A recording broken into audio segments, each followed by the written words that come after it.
Mimi nimeshakapa hiyo bado. Utaumia. Mbaya. Utaumia. Ubebe ile simu. Weka mawe, weka mawe. Weka mawe. Ubebe ile simu. Down from Kenya. Liberian. And these are down from Kenya. Oh, he is coming, this is Liberia. Liberia.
Ghana.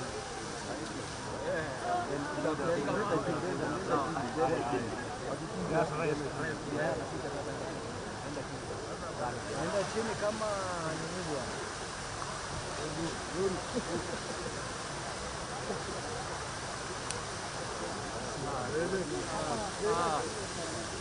Vamos.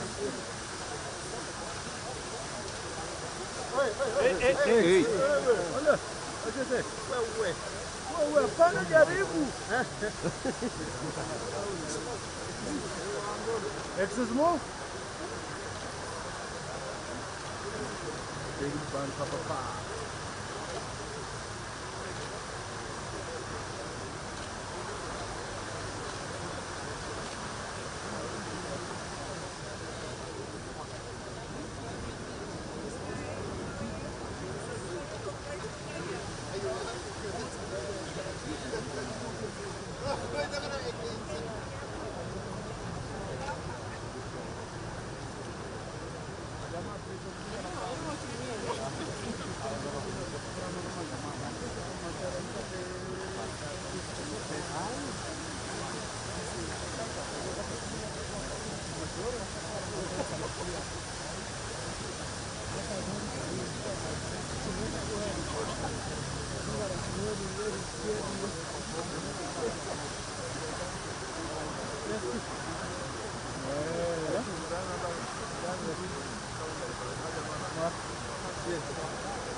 António Guterres. This one, I hope they don't.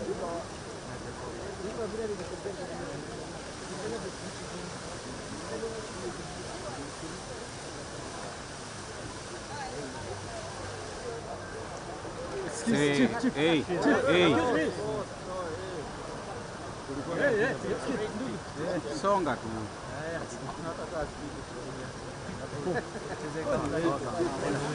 Who is this guy talking to me?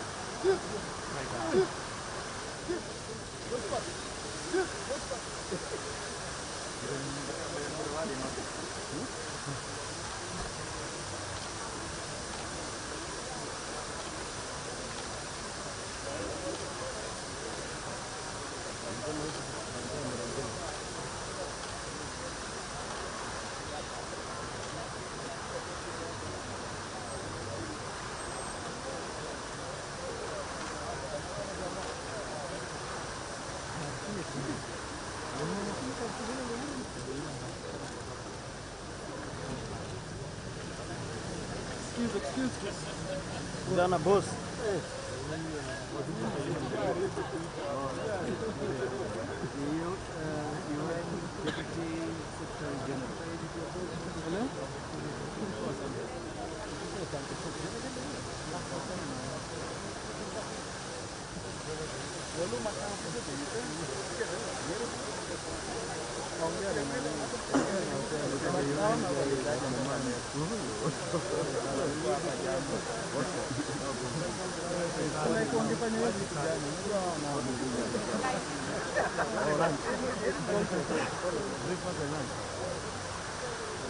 He thinks he's going to arrest the camp.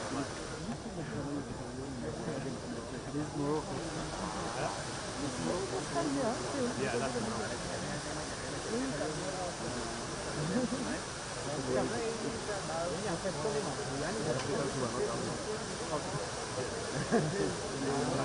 We don't like African food is not African. This one there, he looks like a former president of this no, this one there, learn the great food.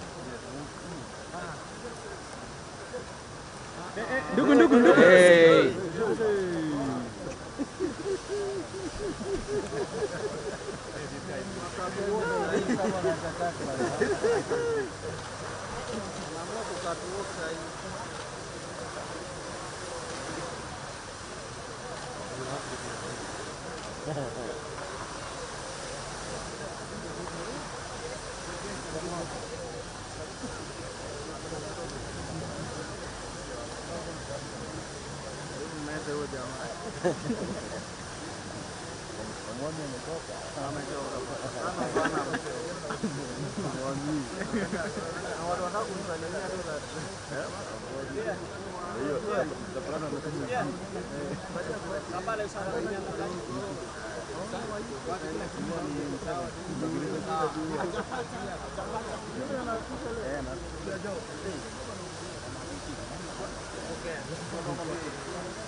That will be after party. Party after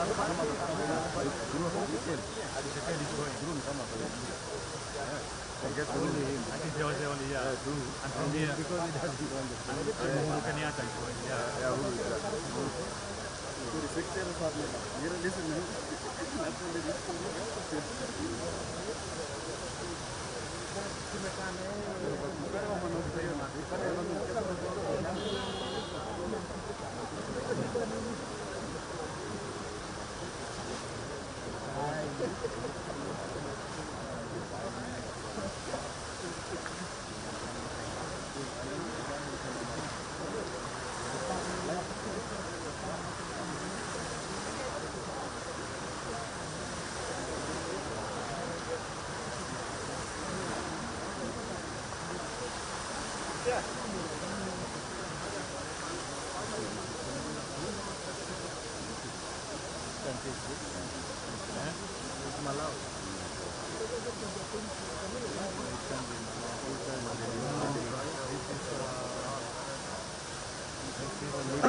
Excuse.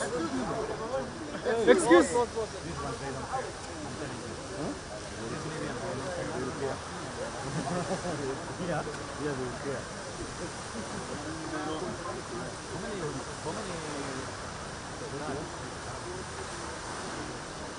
People who are in conflict, that's how they know. That's how they find it. You never know who had the enemy is. I don't know, but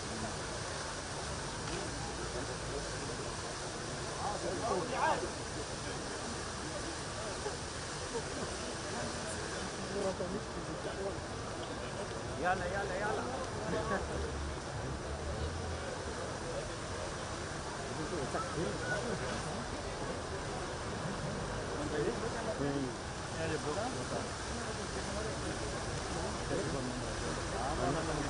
Aja bro.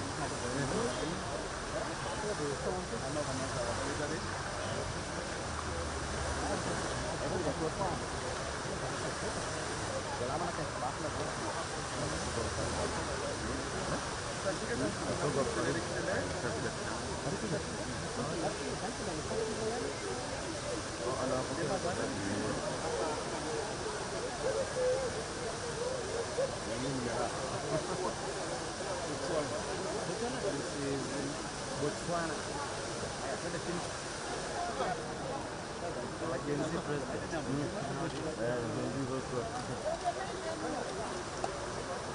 Look. The youngest president in the world. Chief. No, What's Jarak? No, there is one in the Excuse. down. oh yeah, the one in There's a DJ. yeah, the one in He's a DJ also.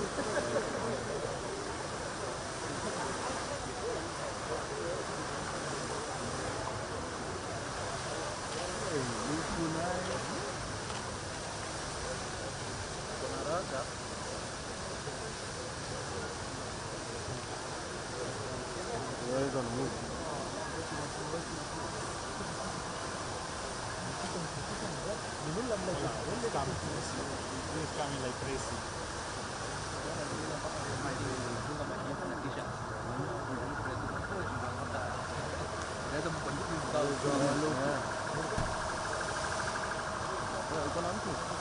Excuse.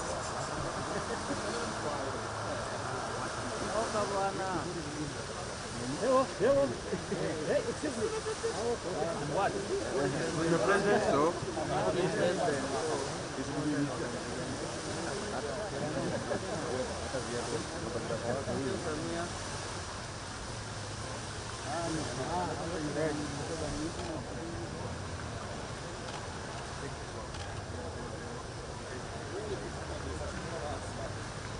I'll send you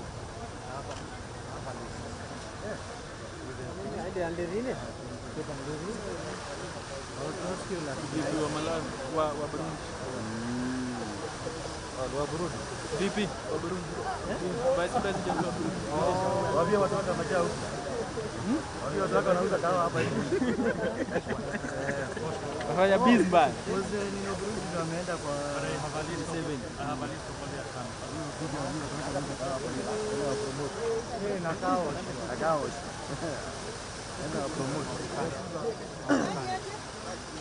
These are some of the rare presidents you can ever find. This one will have very funny clothing. Normally have They are big.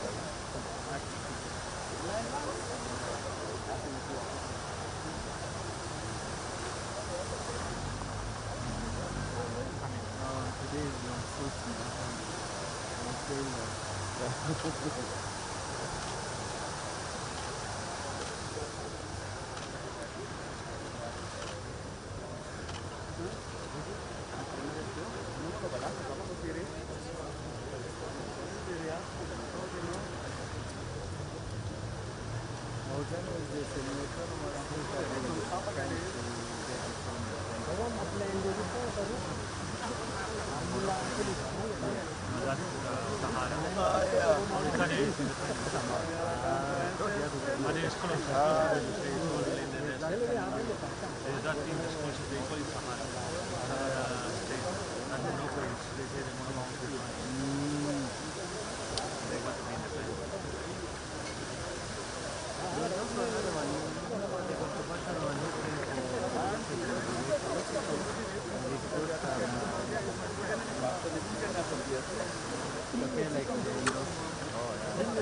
That one is ever in Arabic.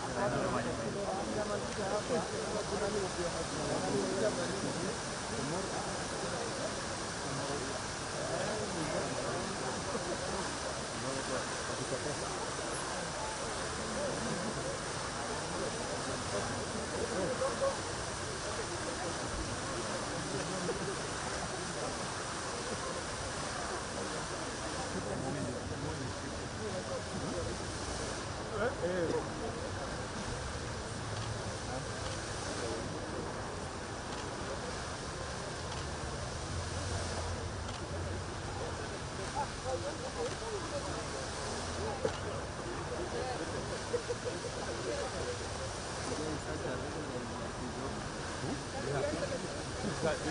one has an apartment in Kileleshwa. This one has an apartment in Kileleshwa. It's always in Nairobi.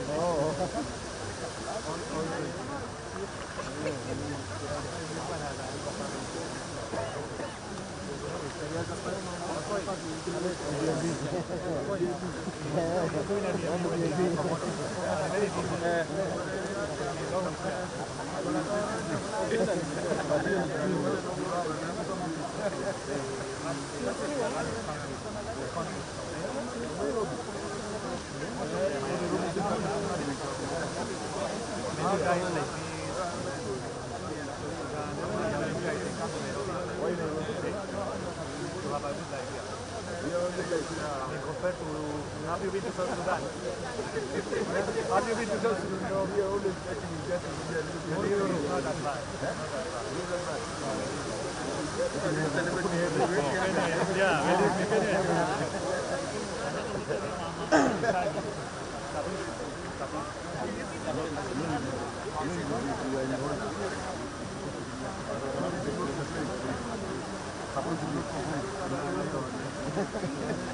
Not complain.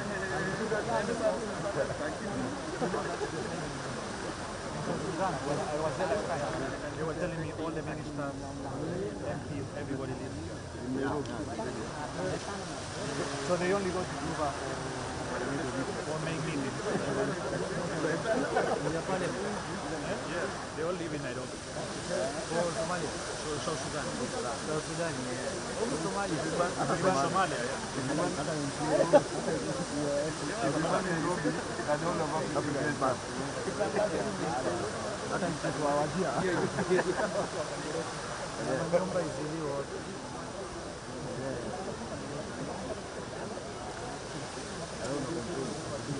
Si huku tunachomanga vibaya sana.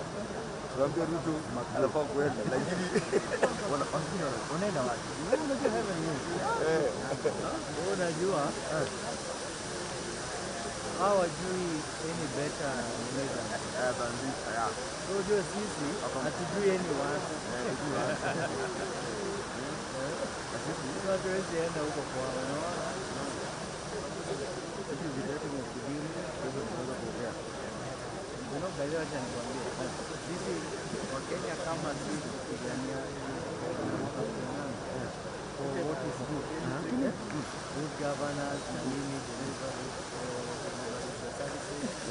Hatungewahi fika. Fika hiyo kote. Kwa ni baba hivi. Sao Tome, I think the ones that come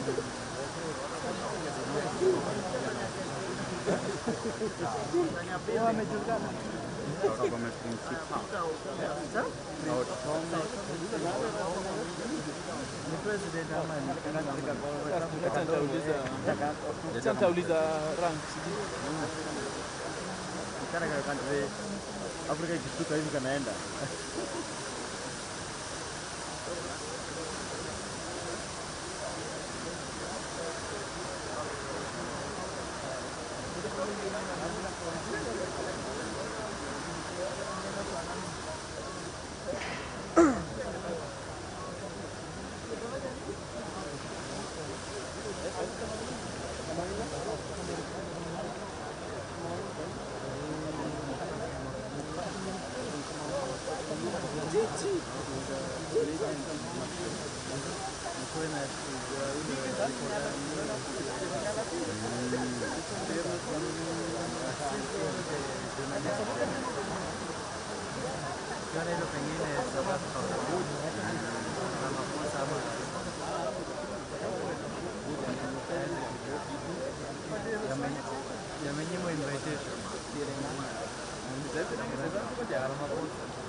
huko.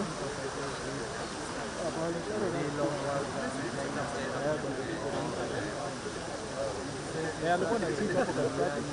Alafu kama amebaki na kwa nini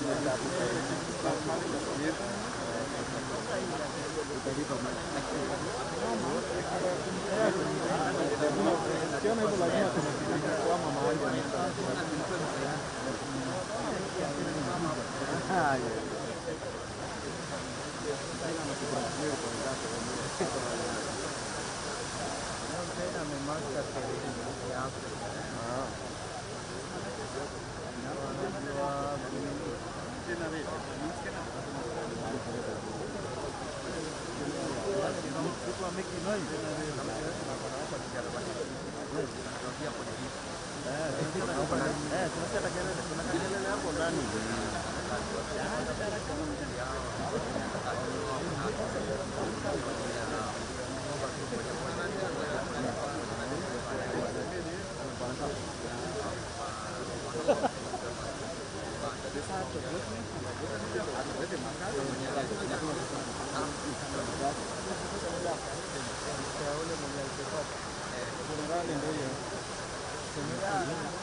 Excuse.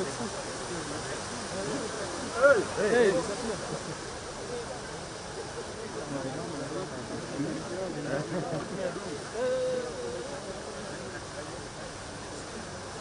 excuse.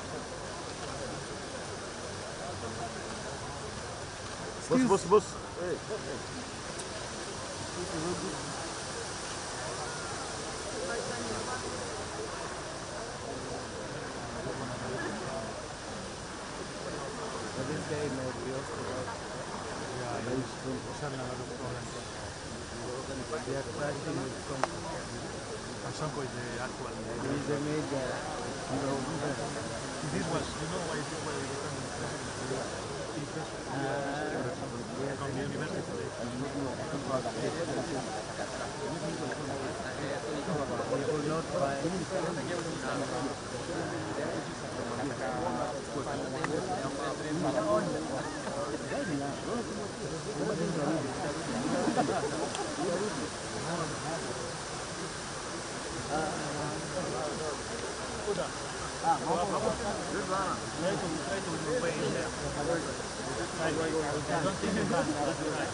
Excuse, hey, mama, hey.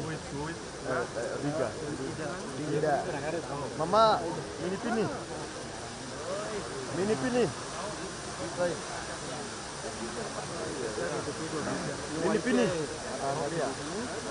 pini.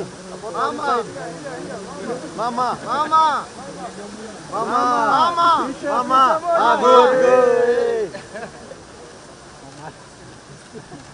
We love you, Mama.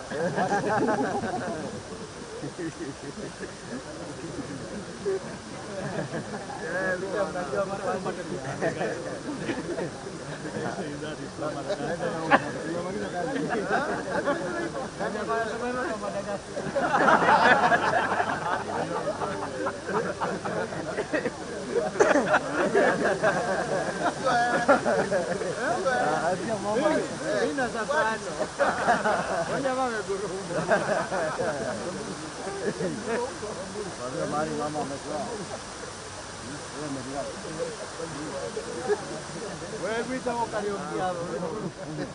Unaona naweka kaka tawezi. Ajeni na photograph hizi. Wewe pale profile ule mtu wako ambaye unamwambia kazi yuko London. Sasa nataka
Babu. Anaweza anguka.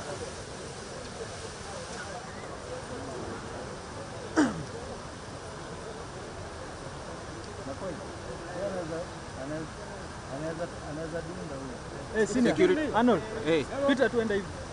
Enda tu wewe. Pita bio. Pita mbio. Wewe. Ya Rono.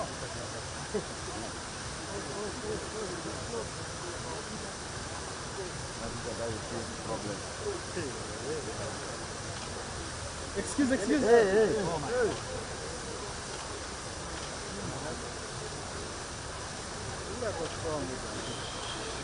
Miang. Excuse.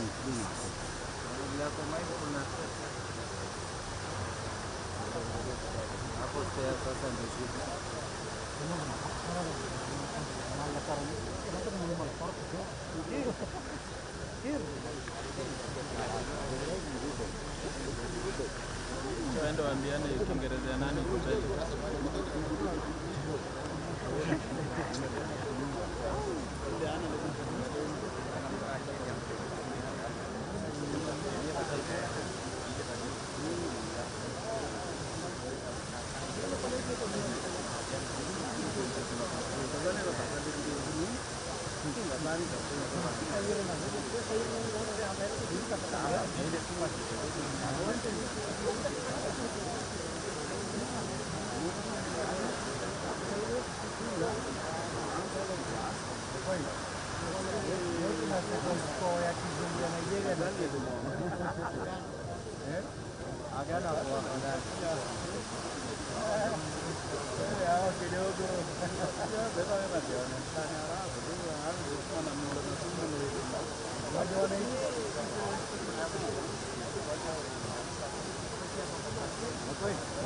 Unajua sisi wananchi na kwa kaya wakibonga. Unajua kubonga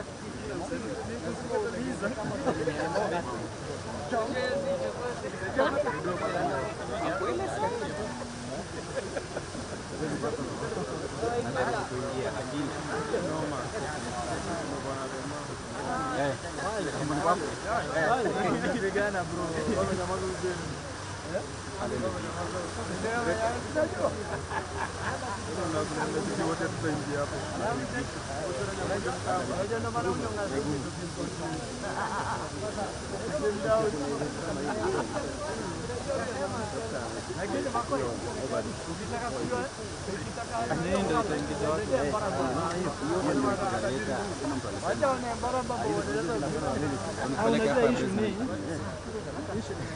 Kunyonge. Issue ni waseni wengi. Issue ni waseni wengi. That's why tunacheza boma.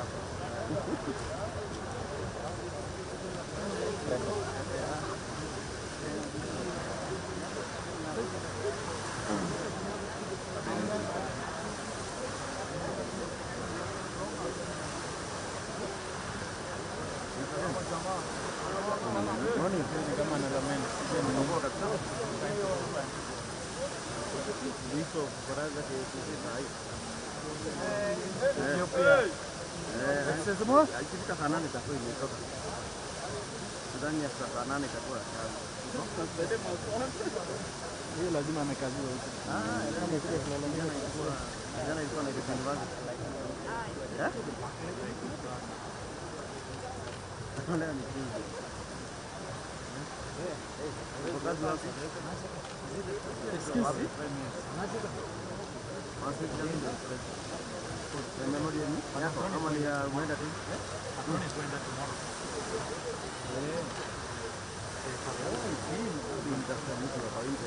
Excuse me.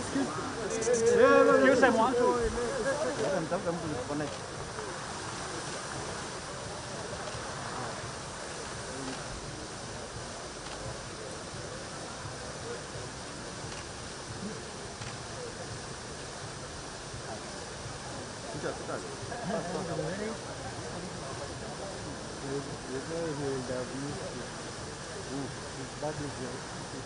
Oh yeah.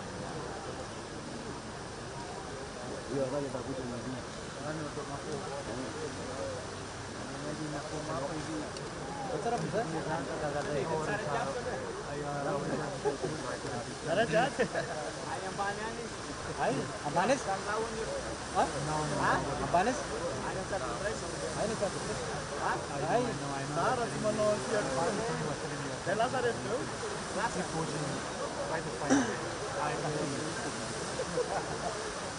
From there, what about if you enter from this side? You know, when you go all the way straight, there is another step.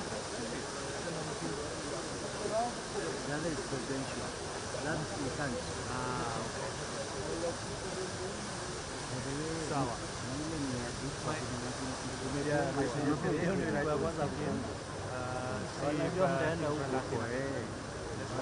For now, I will just do the arrivals and for now. Thank you. Hapo sasa hivi unaona umeko chini. Bila hiyo overlay hata usikaribia hapo.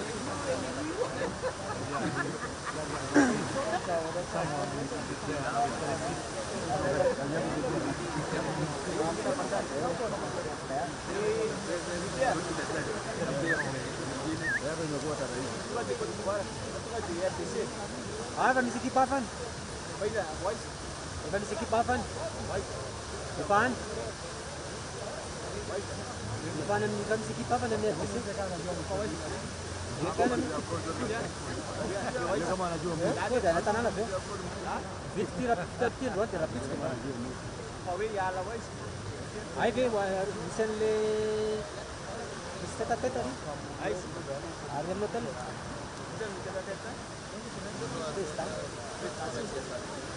Mar. Itu kan jangan.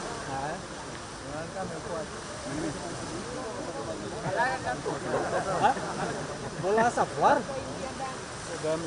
Kita pelikan. Kita pio. Para wote malala kapapa. Ile legi umekuwa na hepa juu. Nakupata hapa. Hapa ndio legi. Hiyo ni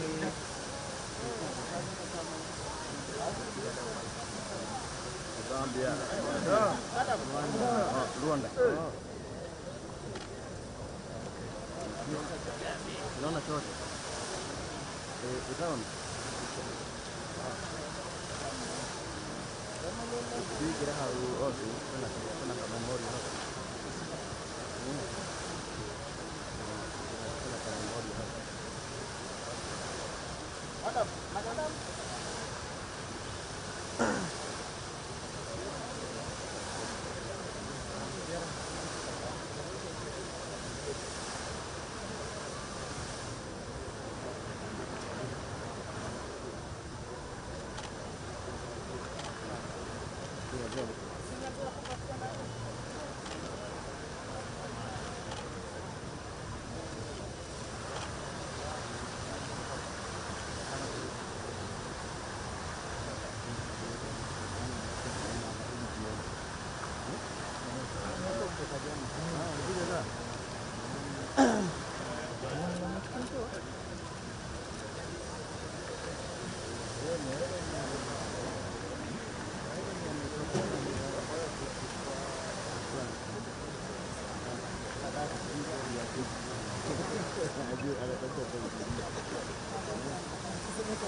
Excuse me.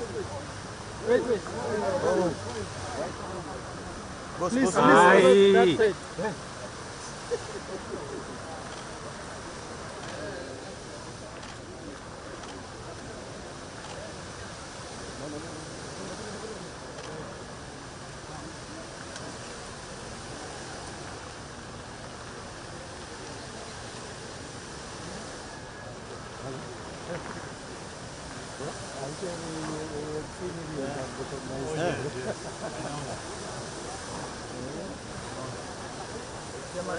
that's it.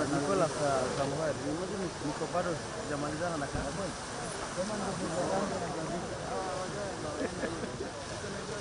Excuse boss. Oya. Excuse. Kwa kuja upige.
The man. Man of the day. The prefect.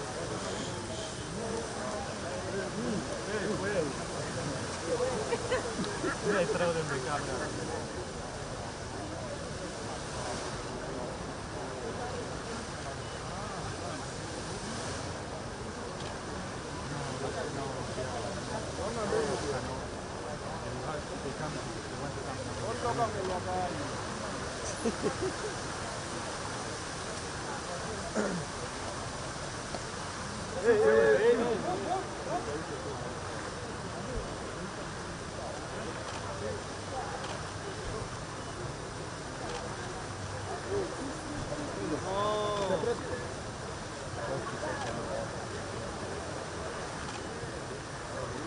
Excellency!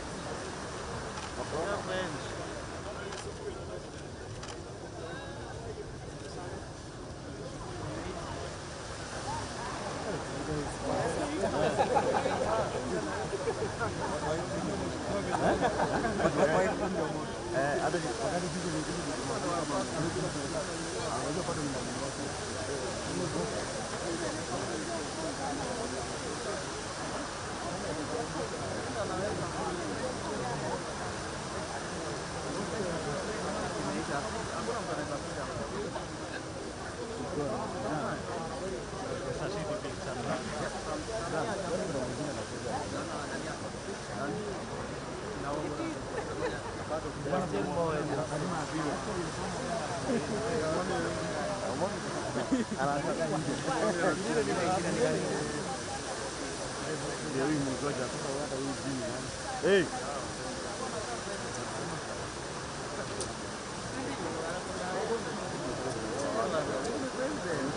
No, normally they come walking. They might be maybe vice president or a minister. Oh, yeah.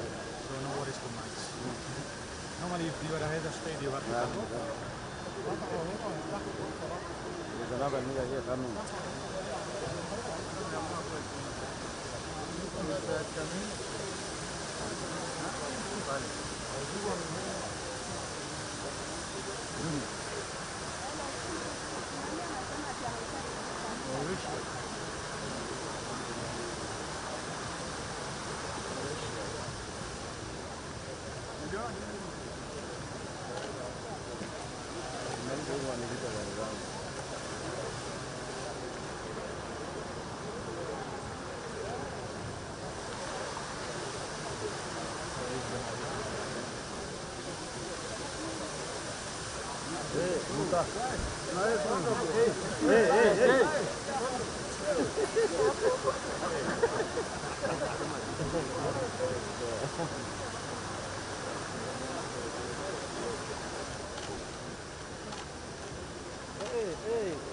Madam, wacha kidogo.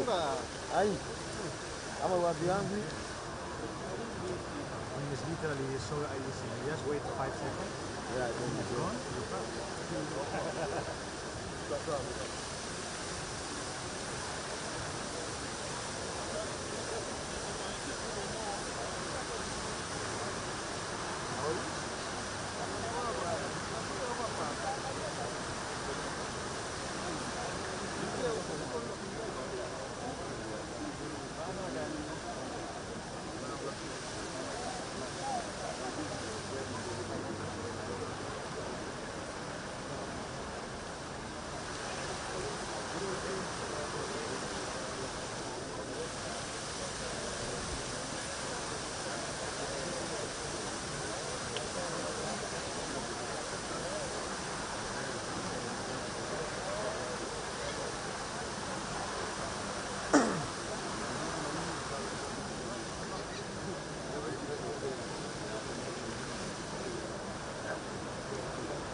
Macron, camera यहाँ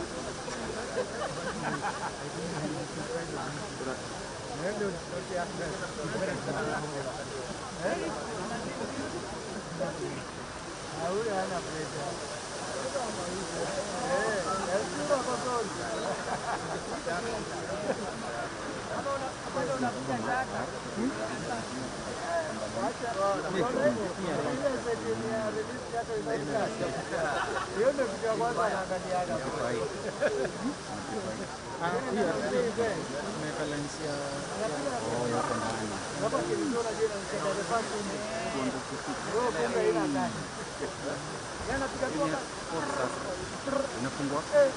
Sasa vizuri okay, ukiwa nje kwa vizuri ndani ndio itakuwa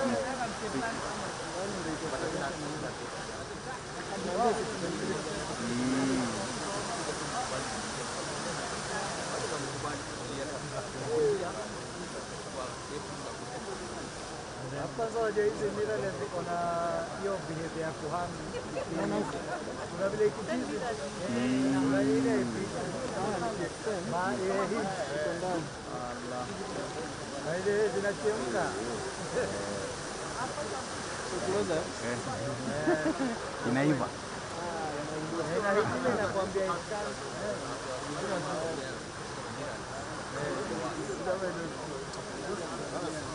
hata uwasikie ongeleshe tu ile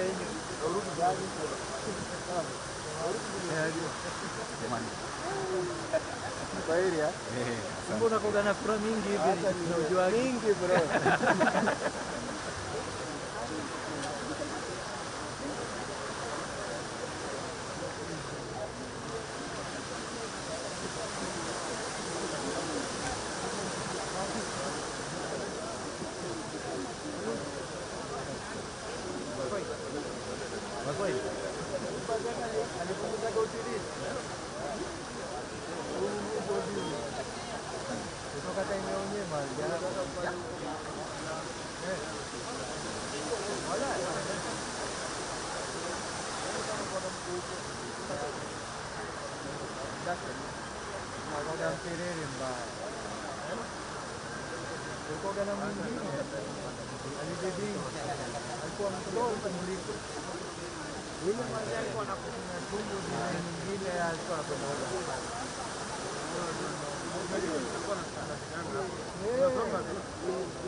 Even Simon is there.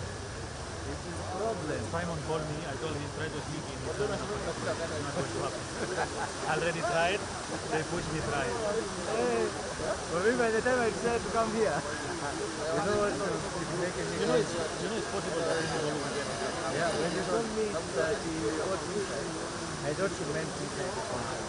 I mean inside, because for me, they were not even allowing me to come here. From where? Inside? From here. That body? Yes. Oh, you went to that one? That one. The media was designated this side. That's why. That's why. You didn't join that process? Not in that one. It's important. They sent, that's why they're bringing Africans for media. They sent an email to join. I think I saw the email, but I didn't. Yeah. I will join later. Steve.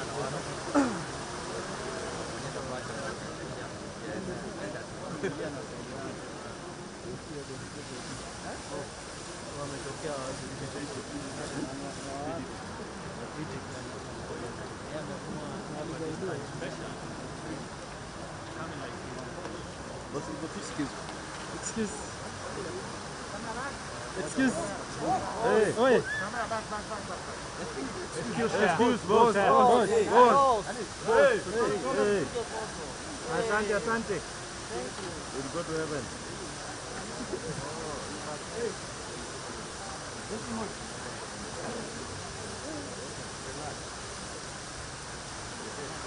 You're doing no harm. Well,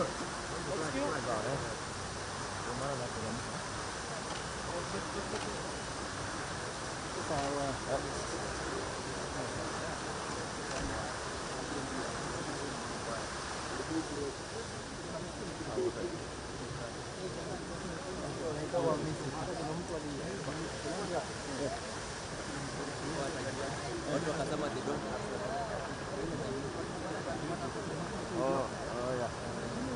That's good.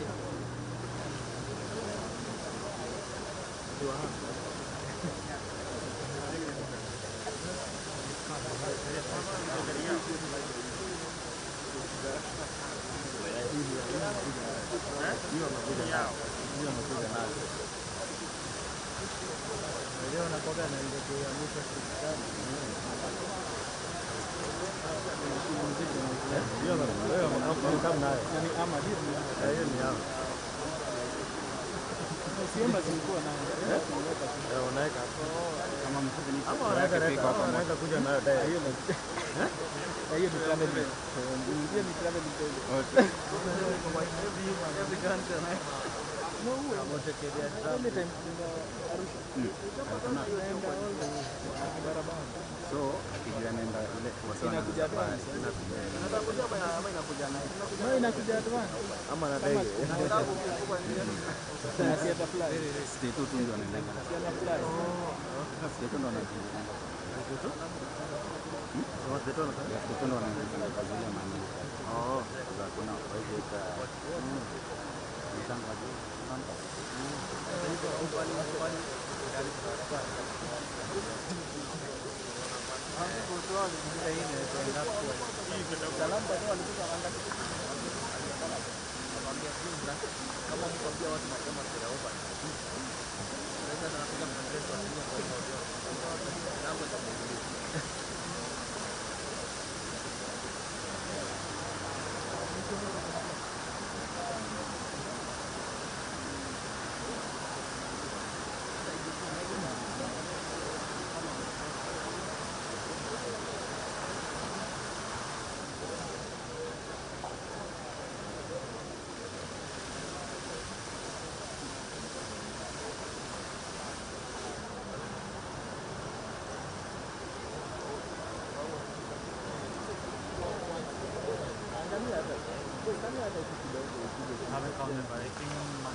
Excuse.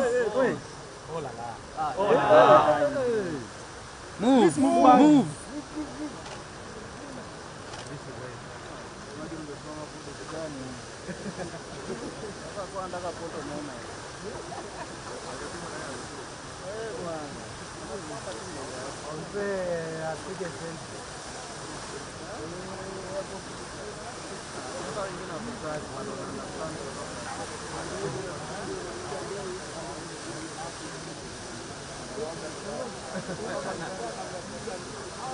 Unajifanya upige nduru na wewe ndio tunasaidia.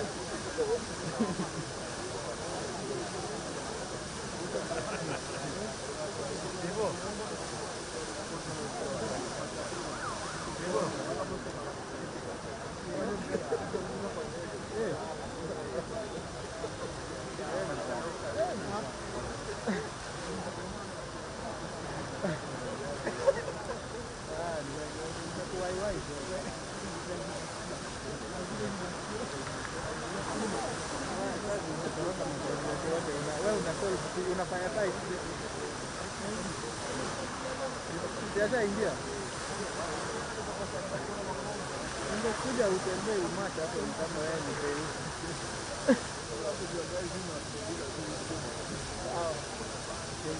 Kamera hivyo.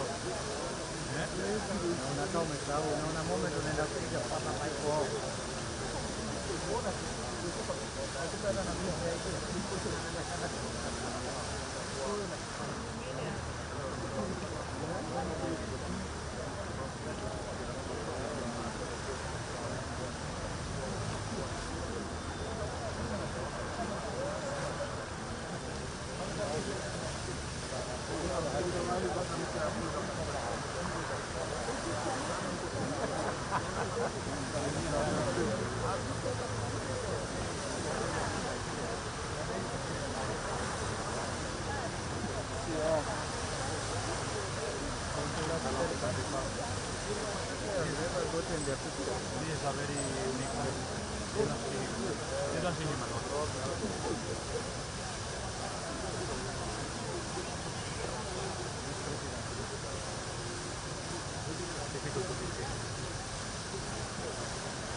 He doesn't have the Russian.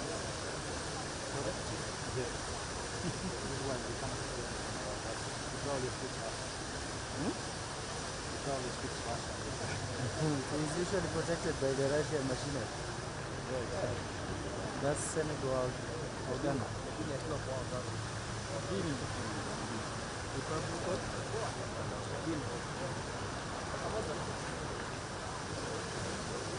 Excuse.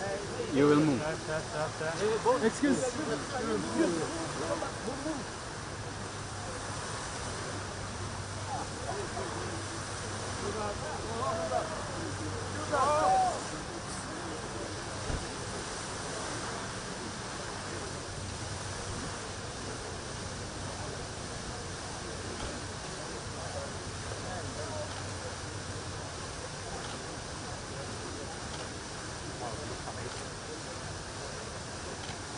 The wife is that's why you have to come. Go ahead, Padilla. Why? That's why you need to come. He's also a military guy. I think it's over. You hope? I think so.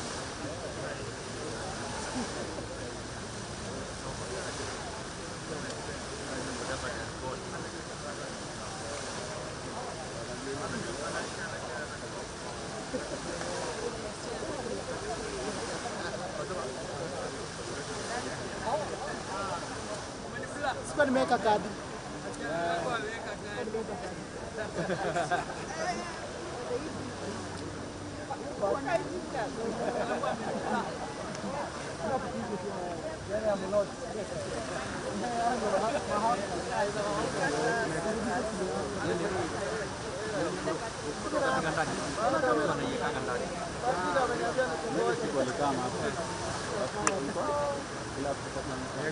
Kama barafu hapo zote umefanya kinakomea sana nini? Ile sasa ya butu wanatengeneza hapana kile kidogo. Hata tukana bora mpya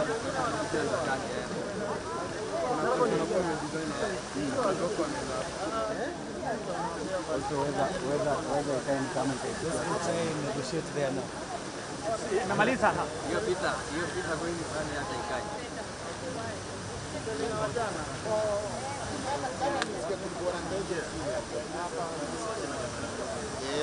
Nani ya mtu yangu alimaliza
May I request that we may now take our seats.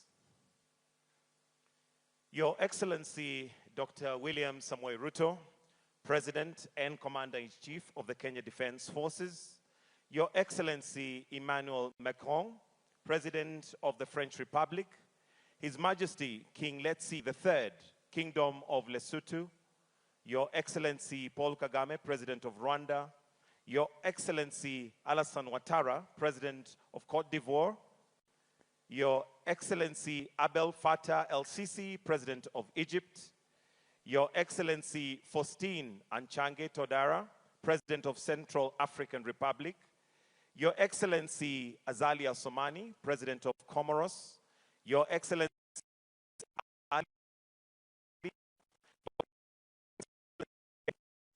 Tshisekedi, President of the Democratic Republic of Congo,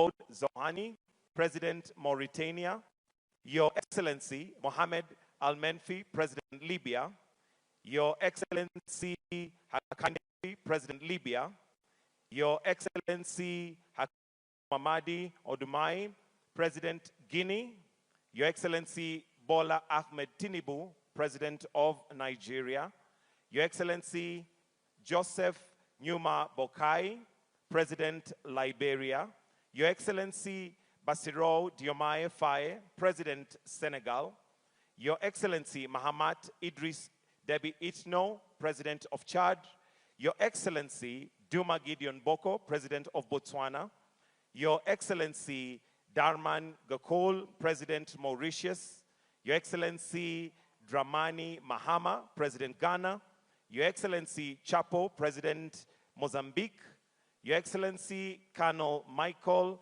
Randarinariana, President Madagascar, Your Excellency António Guterres, Secretary General, United Nations, Your Excellency Aziz Akonoj, Prime Minister Morocco, Your Excellency Russell Mino Dlami, Prime Minister Eswatini, Your Excellency Americo d'Olivier dos Ramos, Prime Minister Sao Tome, Your Excellency Sarah Zafan Zefri, Prime Minister Tunisia, Your Excellency Mwigulu Lameck Nchemba, Prime Minister Tanzania, all Vice Presidents present, Your Excellency Ambassadors, Heads of Delegation, Country Representative, Development Partners, distinguished guests, ladies and gentlemen. Your Excellencies, at this point where we see Africa moving forward, it is a day that will be marked in history as a change has begun. Allow me, Your Excellencies, at this point to invite Vivian Onano, who is going to be our moderator for this session. Vivian Onano is one who needs no introduction. She's an award-winning journalist and also has many other things that she has achieved in her accolades. Let's put our hands together as we welcome Vivian Onano, our moderator this morning. A good clap for her, please.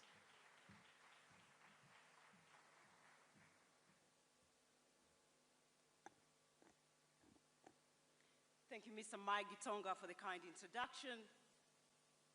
Excellencies, heads of states and governments, distinguished ministers, captains of industry, members of the diplomatic corps, fellow young leaders, ladies and gentlemen, good morning. Bonjour, bon dia, salam alaikum. Welcome to the Africa Forward Summit 2026 under the theme Africa-France Partnerships for Innovation and Growth. It is my distinct honor and privilege to serve as the moderator for this presidential opening session. Please allow me to begin by expressing sincere appreciation to our co-host, Son Excellence, Monsieur Emmanuel Macron, Président de la République Française, Son Excellence, Dr. William Samoei Ruto, President de la République du Kenya. Please join me in giving their excellencies a warm round of applause for their leadership and commitment to strengthening a renewed Africa-France partnership grounded in mutual respect, mutual cooperation, and shared prosperity. A big round of applause to their excellencies. Excellencies, we gather here today at a defining moment in global history. The world is resetting, and increasingly, Africa is becoming central to what comes next. Today, Africa is the youngest continent on Earth, with a median age of just 19 years. By 2050, 1 in 4 people in the world will be African. This is not simply a demographic reality. It is one of the greatest economic opportunities of our time, if properly invested in. Otherwise, it also risks becoming a major liability. Because when we speak about Africa Forward, we are fundamentally speaking about our young people. Young Africans are already driving transformation across this continent. And this was clearly demonstrated yesterday at the Youth Future Makers Forum, where both President Macron and President Ruto actively engage with young leaders and entrepreneurs. And with greater investment in education, innovation, entrepreneurship, Africa has the potential to become one of the defining economic growth stories of the 21st century. Excellencies, how do we go from the amazing potential that we have to where we need to be at unprecedented scale and speed? Excellencies, as a young Kenyan, as someone privileged to have studied at Sciences Po Paris, and as someone who has had the opportunity to travel across more than 40 countries in Africa and continues to actively engage with young people and leaders from both Africa and Europe, I genuinely believe that this moment matters deeply for Africa, for France, and for the future of international cooperation itself. Because this summit represents possibility. The possibility of moving beyond old assumptions and building partnerships based on co-creation, co-investments, innovation, trust, and shared growth. This is strategic partnership. Africa today is experiencing one of the fastest rates of urbanization in human history. yet without a commensurate pace of industrialization. Historically, countries such as France achieved sustained prosperity through the combination of demographic growth, urbanization, and industrial transformation. Africa has the demographic dynamism, urban momentum, and now we need to accelerate the rate of industrialization at the required scale to meet the continent's extraordinary potential today and for the future. Ultimately, the Africa Forward Summit will not be measured simply by speeches and declarations, but by delivery, by investments unlocked at scale, by industries built at scale, by opportunities created at scale, because Africa Forward is not simply a slogan. It must become a commitment to build an Africa that works for its young people, an Africa that competes globally, an Africa that industrializes sustainably, and an Africa that helps shape the future of our world. This is the Africa we want. Excellencies, as I welcome our distinguished leaders to come and deliver their official statements, it would be great to reflect on a number of defining questions. What model of growth will define Africa's future prosperity? How can Africa industrialize at scale in ways that are more sustainable, more inclusive, and more competitive? How do you ensure that the partnership between Africa and France is truly equitable, future-oriented, and capable of delivering shared prosperity in an increasingly complex and competitive world? Excellency, distinguished ladies and gentlemen, it is now my distinct honor to welcome to the stage our first speaker, who is our gracious host and co-convener. He is a champion for African economic transformation, an increasingly influential voice in shaping Africa's place in the world, and is very committed to positioning Africa not at the margins of the global economy, but at the very center of its future. Please welcome to the stage His Excellency Dr. William Samoei Ruto, President of the Republic of Kenya. Karibu, Mr. President.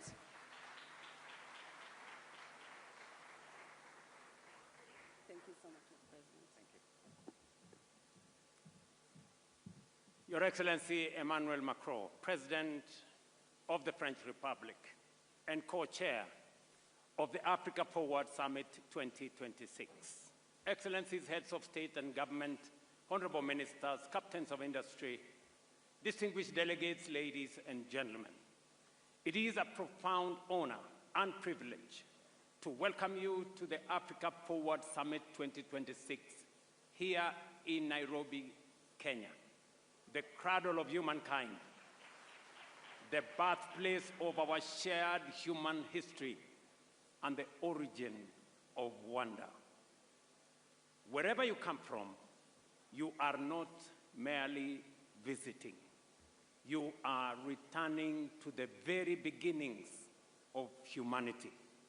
And so, with warmth, friendship, and pride, I say to you all, welcome home. Bienvenue chez vous, karibuni nyumbani. We gather, ladies and gentlemen, at a profound, consequential moment in global affairs. The foundations of international order are being reshaped by deepening geopolitical divisions, persistent conflicts, economic volatility, climate pressures, and widening inequalities. Long-standing assumptions about global stability, cooperation, and prosperity are being tested as never before. At the same time, shifting centers of influence, changing trade alignments, and the reconfiguration of global supply chains are redefining the architecture of the world economy itself. Yet, in moments such as this, fragmentation cannot be the answer, nor isolation the strategy. The times before us demand stronger cooperation, renewed multilateralism, and partnerships grounded not on hierarchy, but in sovereign equality, mutual respect, and shared responsibility. It is not how we do it. It is in that spirit that we convene this summit, grounded in our shared conviction that enduring partnerships must not be built on dependency, but on sovereign equality, not on aid or charity, but on mutually beneficial investments, and not on extraction or exploitation, but on win-win engagements. Excellencies, ladies and gentlemen, Africa and France have a unique opportunity to forge a forward-looking partnership that delivers shared progress while advancing Africa's long-term economic transformation. Africa approaches this summit not from the margins of global affairs, but as a strategic actor in its own right, endowed with vast natural resources, expanding markets, and one of the greatest reservoirs of youthful talent and innovation anywhere in the world today. We all know, by the year 2050, 1 in every 4 people on Earth will be African. That reality alone will shape the future of labor, will shape the future of markets, urbanization, energy demand, and global economic growth. Over the course of this summit, our deliberations will focus on priorities fundamental to Africa's development trajectory and long-term prosperity. Among them, domestic mobilization of resources for Africa's development at scale, reforms of the international financial architecture, development of transport, logistics, and connectivity infrastructure, energy transition and green industrialization, and of course, youth skills development to foster creativity, innovation, entrepreneurship, and AI-driven transformation. First, we must confront with honesty and urgency the question of how Africa finances its own transformation. The era in which Africa's development was principally framed through aid, dependency, and unsustainable borrowing must give way to a new paradigm grounded in investment, innovation, domestic resource mobilization, and strategic partnerships built on sovereign equality and mutual benefit. Because Africa is not part of the global problem. Africa is, in fact, the solution to the global challenges that exist today, including those of Africa. Our continent possesses vast natural resources, critical minerals, fertile land, immense renewable energy potential, expanding consumer markets, dynamic entrepreneurs, and the youngest population in the world. What Africa requires today, friends, is not charity, but investments, not extraction, but value creation, not dependency, but mutually beneficial partnerships capable of unlocking shared prosperity. That is the essence of the Africa Forward Summit. It is about recalibrating Africa's place in the global order.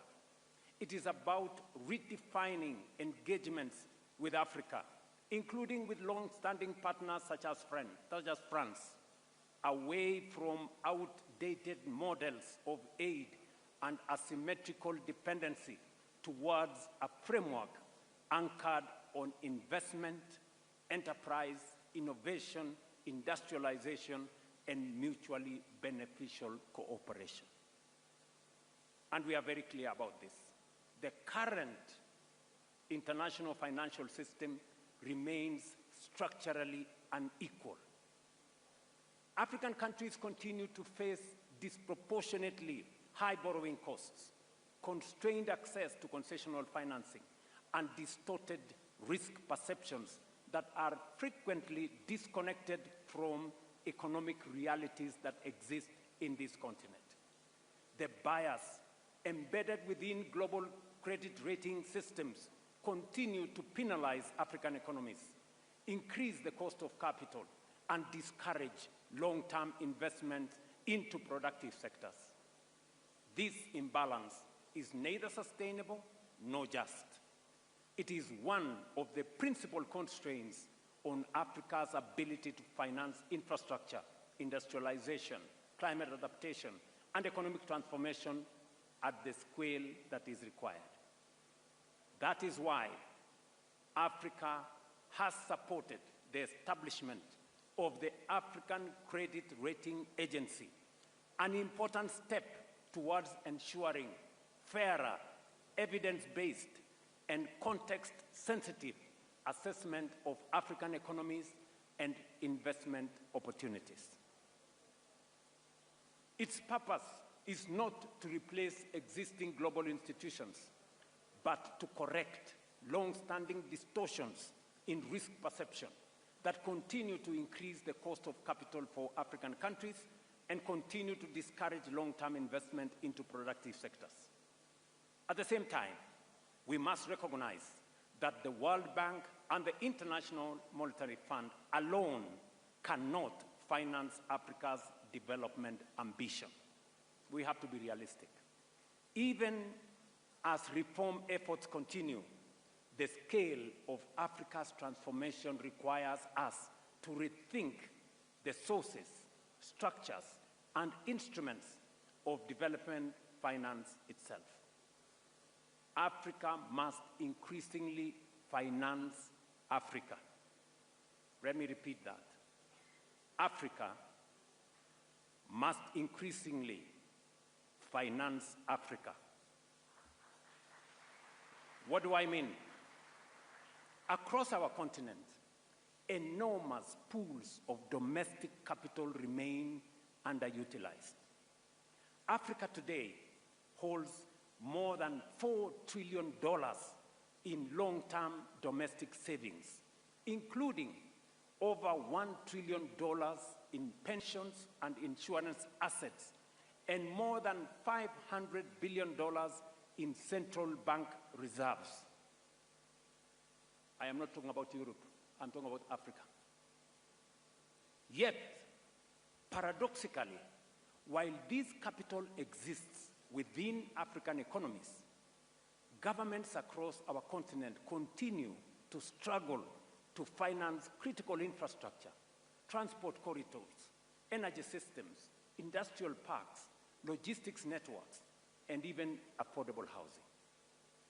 There is capital in Africa, but Africa's development projects remain starved of financing. The issue, therefore, is not liquidity. It is risk architecture.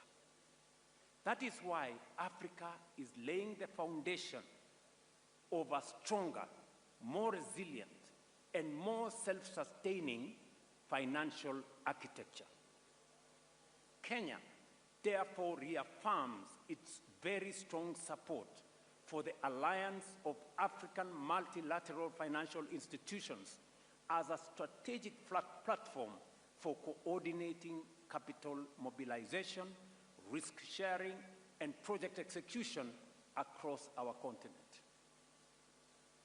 You remember, colleagues, that we did endorse at the last AU summit the Alliance of African Multilateral Institutions, starting with the World Bank and all the other institutions. Through institutions such as the Africa Development Bank, Africa Export-Import Bank, or Afrexim Bank, Africa Finance Corporation, the Trade and Development Bank, Shelter Afrique Development Bank, Africa 50, and Africa Trade and Investment Development Insurance, Africa is steadily strengthening its capacity to finance infrastructure, industrialization, trade, housing, climate resilience, and economic transformation. These institutions are more than financial intermediaries. They are instruments of African agency, strategic sovereignty, and collective self-determination. Friends, we must believe in ourselves. That is why we strongly support the recapitalization of African Trade and Investment Development Insurance as a critical pillar of the new Africa financial architecture for development. And I must thank the President of the Africa Development Bank, who is right here with us, for spearheading this effort together with all the other multilateral institutions. This is because Africa does not need more fragmented institutions. Africa needs coordinated financial firepower capable of financing infrastructure, industrialization, trade corridors, and energy transformation in our continent on our terms. It is in this spirit that the proposed new Africa Financial Architecture and Development Framework, NAFAD, as we are calling it, seeks to align African multilateral institutions, sovereign investment platforms, pension systems, development banks, and private capital behind a coordinated continental investment strategy. Its objective is simple but transformative: to retain more African savings within Africa and channel them into productive, bankable, and transformative sectors of our economy.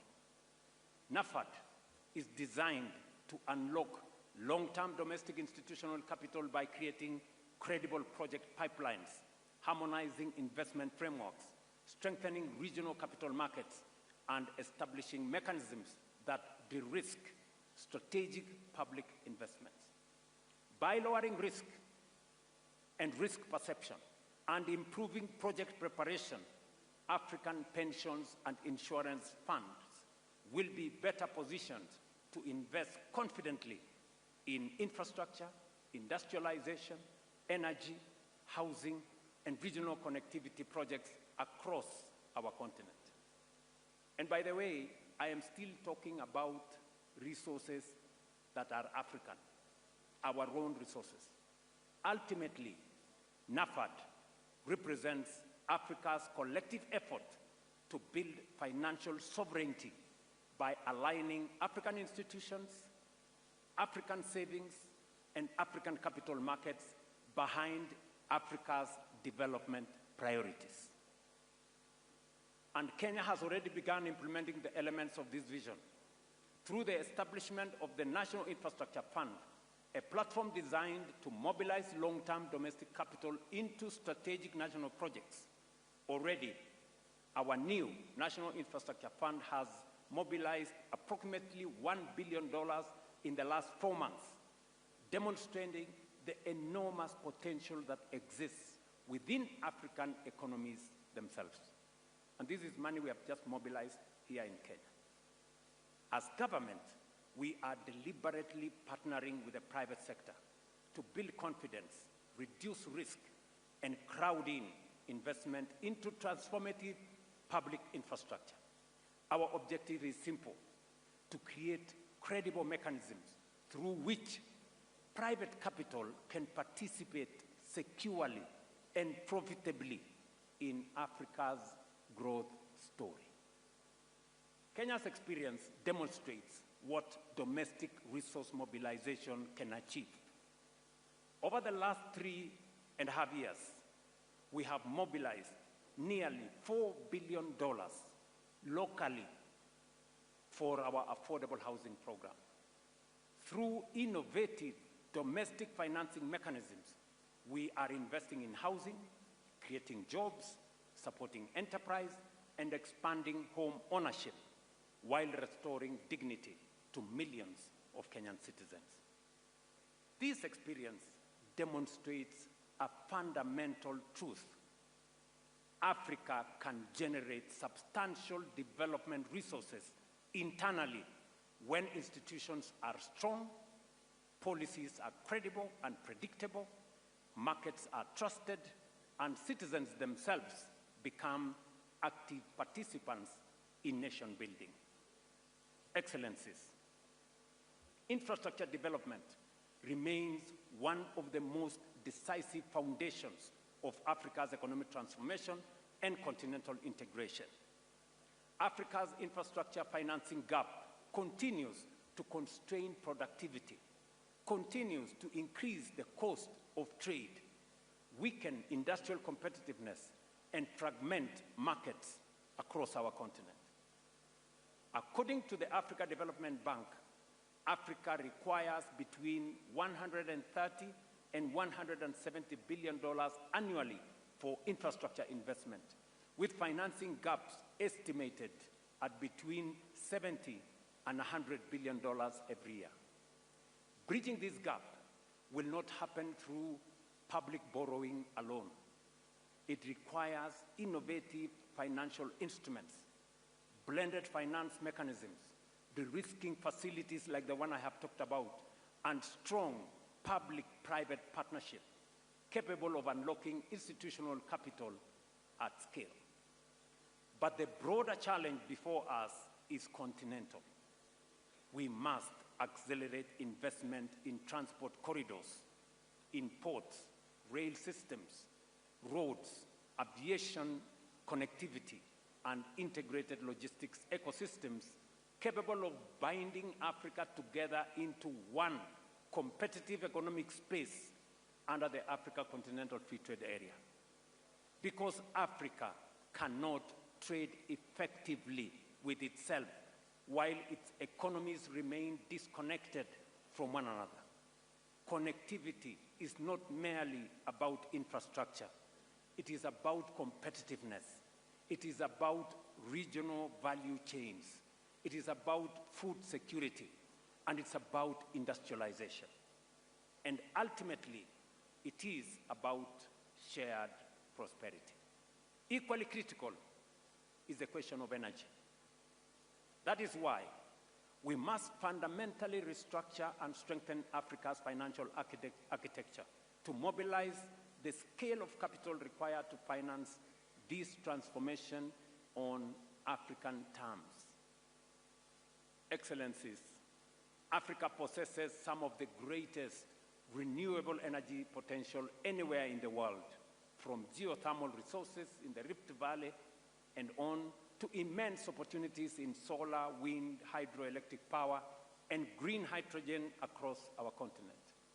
Africa, therefore, has a historic opportunity, not merely to participate in the global energy transition, but to help lead it.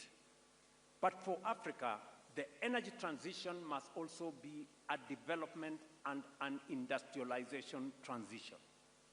We must accept a future, and we cannot, let me repeat that, we cannot accept a future in which Africa simply exports raw green minerals, while industrial value addition, advanced manufacturing, and technological innovation take place elsewhere. That model belongs to the past. Africa must become a competitively industrial hub powered by clean energy, modern infrastructure, innovation, and strategic investment partnerships. Green industrialization presents our continent with an opportunity not only to contribute meaningfully to global climate solutions, but also to create jobs, expand manufacturing capacity, strengthen exports, deepen regional value chains, and accelerate structural economic transformation. Excellencies, ladies and gentlemen, perhaps Africa's greatest strategic asset is its people. This demographic and the demographic reality that it presents will profoundly shape the future of labor markets, the future of technology, urbanization, consumption, innovation, and of course, economic growth. Our youth population is not a burden to be managed. It is an extraordinary strategic advantage to be invested in. But demographic potential does not automatically become demographic power. It must be deliberately cultivated by education, skills development, research, digital inclusion, entrepreneurship, and technological innovation. We must equip Africa's young people, not merely to seek jobs, but to create enterprise, build technologies, drive industrial transformation, and lead the next frontier of artificial intelligence and digital innovation. And across our continent, this transformation is already underway. From Nairobi to Lagos, from Kigali to Cape Town, young Africans are redefining finance through fintech, transforming agriculture through technology, expanding digital commerce, building globally competitive startups, and creating solutions capable of shaping industries far beyond our borders. What they require is access. Access to quality education, access to digital infrastructure, access to affordable capital, access to markets, and of course, they will create the opportunities necessary. Ladies and gentlemen, none of these ambitions can be fully realized without peace, stability, and effective multilateral cooperation. Peace, security, and development remain inseparable foundations of sustainable progress. Yet across parts of Africa and beyond, protracted conflicts, violent extremism, unconstitutional changes of government, terrorism, organized crime, and climate-related insecurity continue to undermine stability, weaken institutions, and constrain economic advancement. Current estimates indicate that Africa accounts for nearly 40% of active armed conflict globally and close to half of all internal displacements worldwide. These figures underscore both the scale but also the urgency of the challenges confronting our continent. We must therefore reaffirm our collective support for African-led peace and security mechanisms, including the Africa Union Peace and Security Architecture, predictable financing, institutional capacity, and international cooperation in support of lasting peace. But lasting peace cannot be secured through military response alone. Peace requires confronting the structural drivers of instability: poverty, exclusion, unemployment, inequality, weak institutions, climate vulnerability, and the absence of economic opportunity, particularly for young people. That is why strengthening Africa's strategic autonomy in matters of peace and security remains an imperative. And it is why we reiterate with clarity and conviction the urgent necessity of reforming global peace and security governance, particularly the United Nations Security Council. It is both indispensable and unconscionable that a continent of nearly 1.5 billion people, represented by 54 sovereign states and constituting one of the largest blocs within the United Nations, continues to remain excluded from permanent representation on the Security Council. Such inequality, ladies and gentlemen, such inequality erodes legitimacy, undermines credibility, and diminishes confidence in multilateral systems itself. no global governance architecture can credibly claim to be democratic, to be representative, to be just, or fit for purpose, while a substantial part of humanity remains absent from the table where the world's most consequential decisions are made.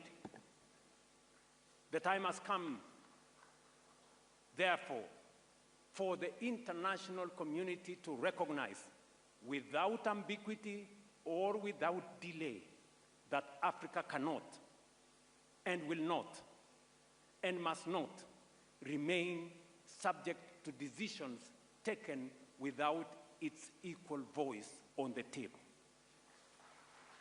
The reform of the Security Council is not merely an institutional adjustment. It is a moral obligation.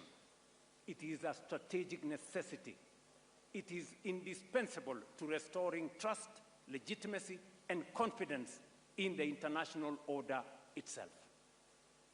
Kenya, therefore, remains steadfast in its support for the common African position as articulated in the Ezulwini Consensus and the Ceuta Declaration, which calls for Africa to be accorded permanent representation on the Security Council with all the prerogatives and privileges of permanent membership, alongside additional non-permanent seats.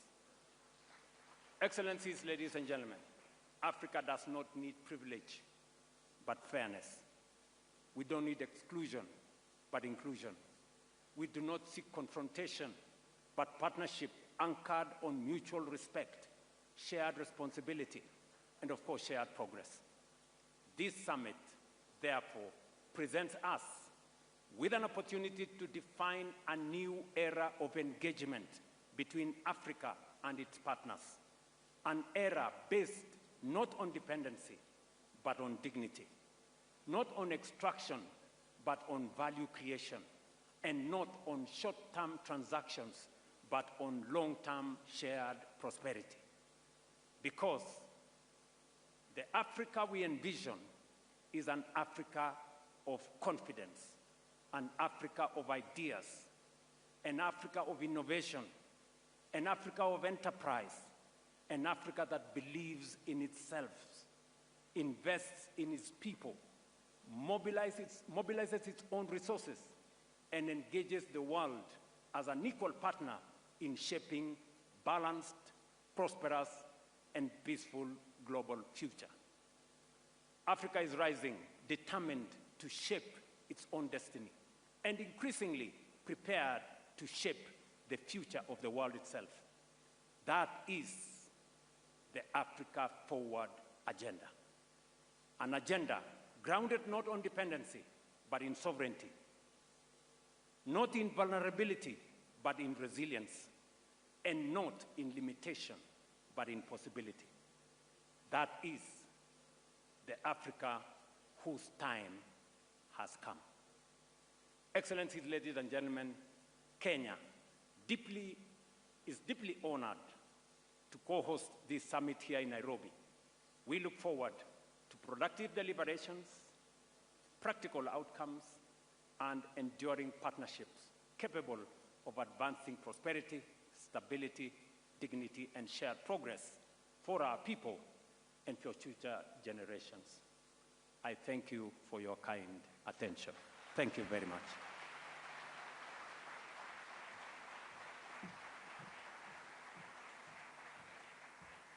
Thank you, Your Excellency, for the warm welcome and for reinforcing Africa's economic position today and the importance of partnerships such as the Africa-France partnership. Asante sana, Your Excellency.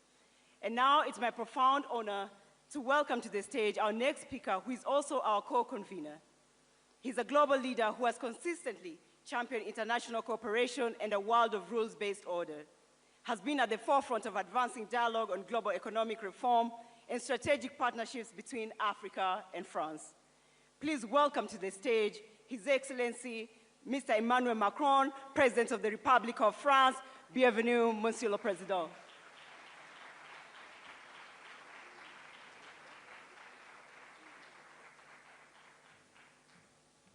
Thank you so much.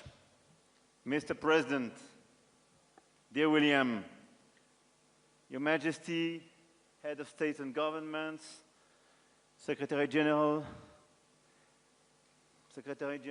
of Permanent Commission of the African Union, Secretary General of Francophonie, ministers, ambassadors, entrepreneurs, ladies and gentlemen, Asante Sana, Mr. President.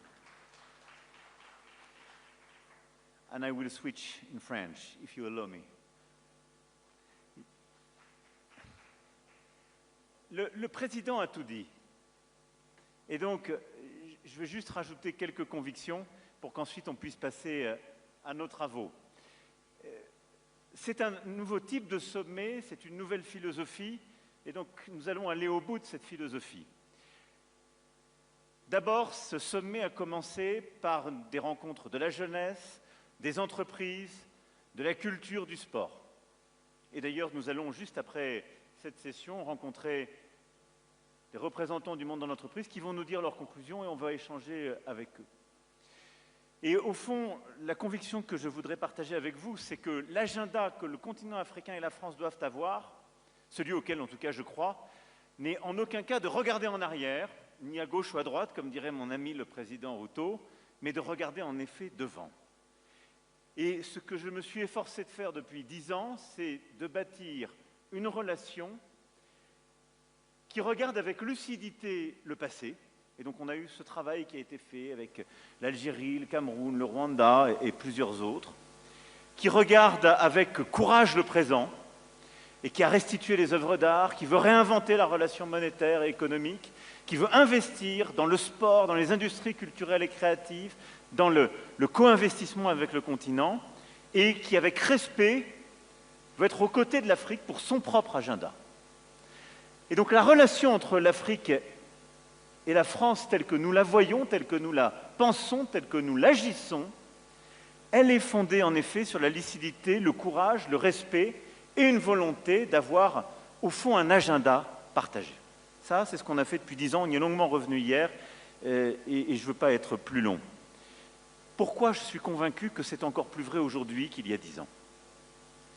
Parce que les défis de l'Afrique et de l'Europe sont les mêmes. Nous voulons la paix, la prospérité, la souveraineté. L'Europe s'est battue pour cela. Elle a construit, après la Deuxième Guerre mondiale, l'Union européenne pour avoir d'abord la paix, puis un marché commun pour avoir la prospérité. Et aujourd'hui, l'agenda européen est un agenda d'autonomie stratégique pour ne pas dépendre de la domination ni chinoise ni américaine, et essayer d'être sur une voie médiane qui respecte le droit international, qui croit dans l'ordre multilatéral que nous avons bâti, qui croit dans le commerce ouvert, qui ne croit pas dans l'hégémonie de quelques-uns sur les autres, qui croit que la science est la meilleure façon de régler les questions de climat, comme de santé, et croit à l'état de droit. C'est ça ce que fait l'Europe. That is what Europe is all about. C'est exactement le même défi qu'à l'Afrique.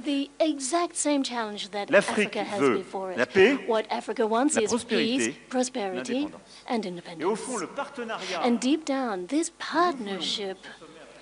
that is embodied here in this Africa Forward Summit is a bond between Africa and Europe. This is what France is working for: peace, prosperity, strategic.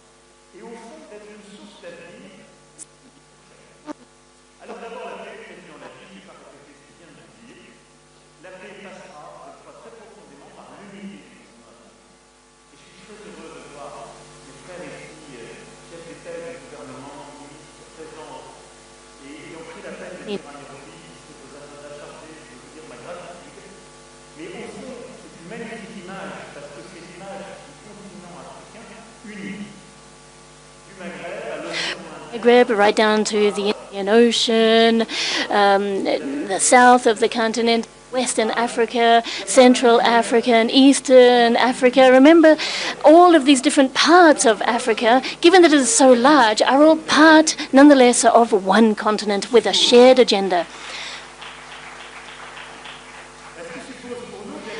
which means that if we want to be beside you, it means that we have equal representation, better representation for Africa in international instances such as the UN, the financial institutions, and we want it represented in the Security Council of the UN.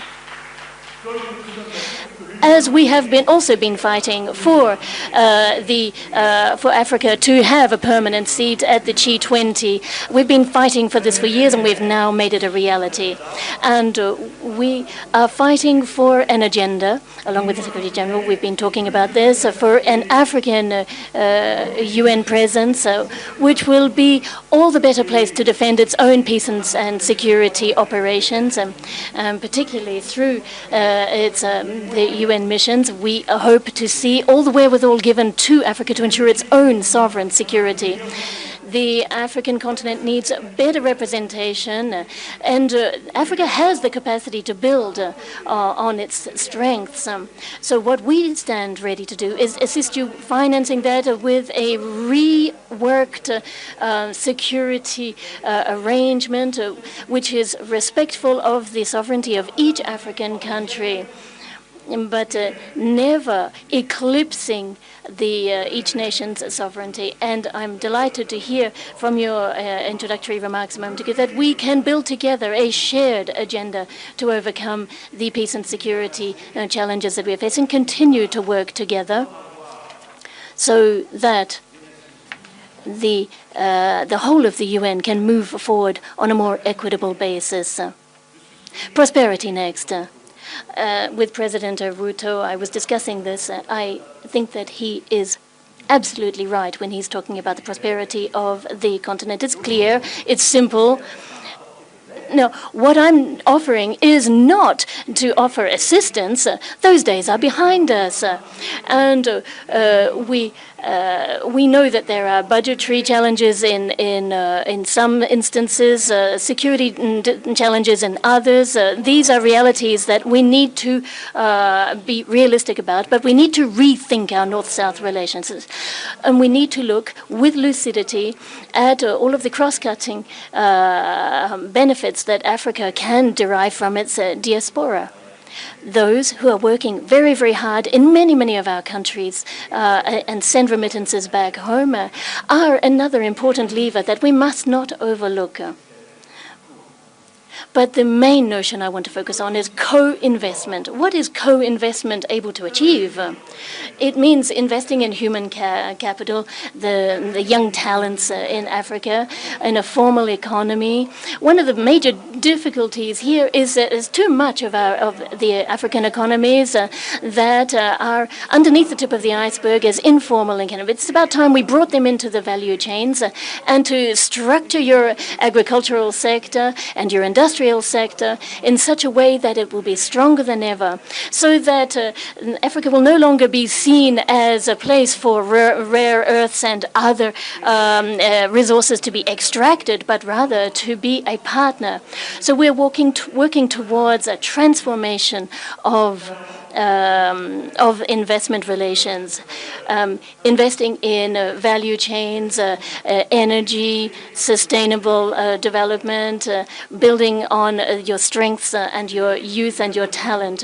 And this is what the Business Roundtable is hopefully going to enable us to structure by looking at investing in AI, health, the blue economy, and sustainable agriculture. So what we need to do is look at the partnership that we want together through a logic of investment.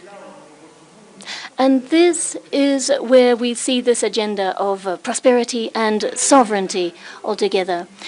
Getting Africa forward on the economic level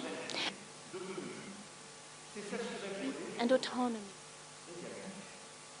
D'avoir plus d'autonomie stratégique par ce partenariat et de réduire nos dépendances, je dirais, aux deux grandes économies qui veulent en quelque sorte tout capter. Et donc cet agenda est commun.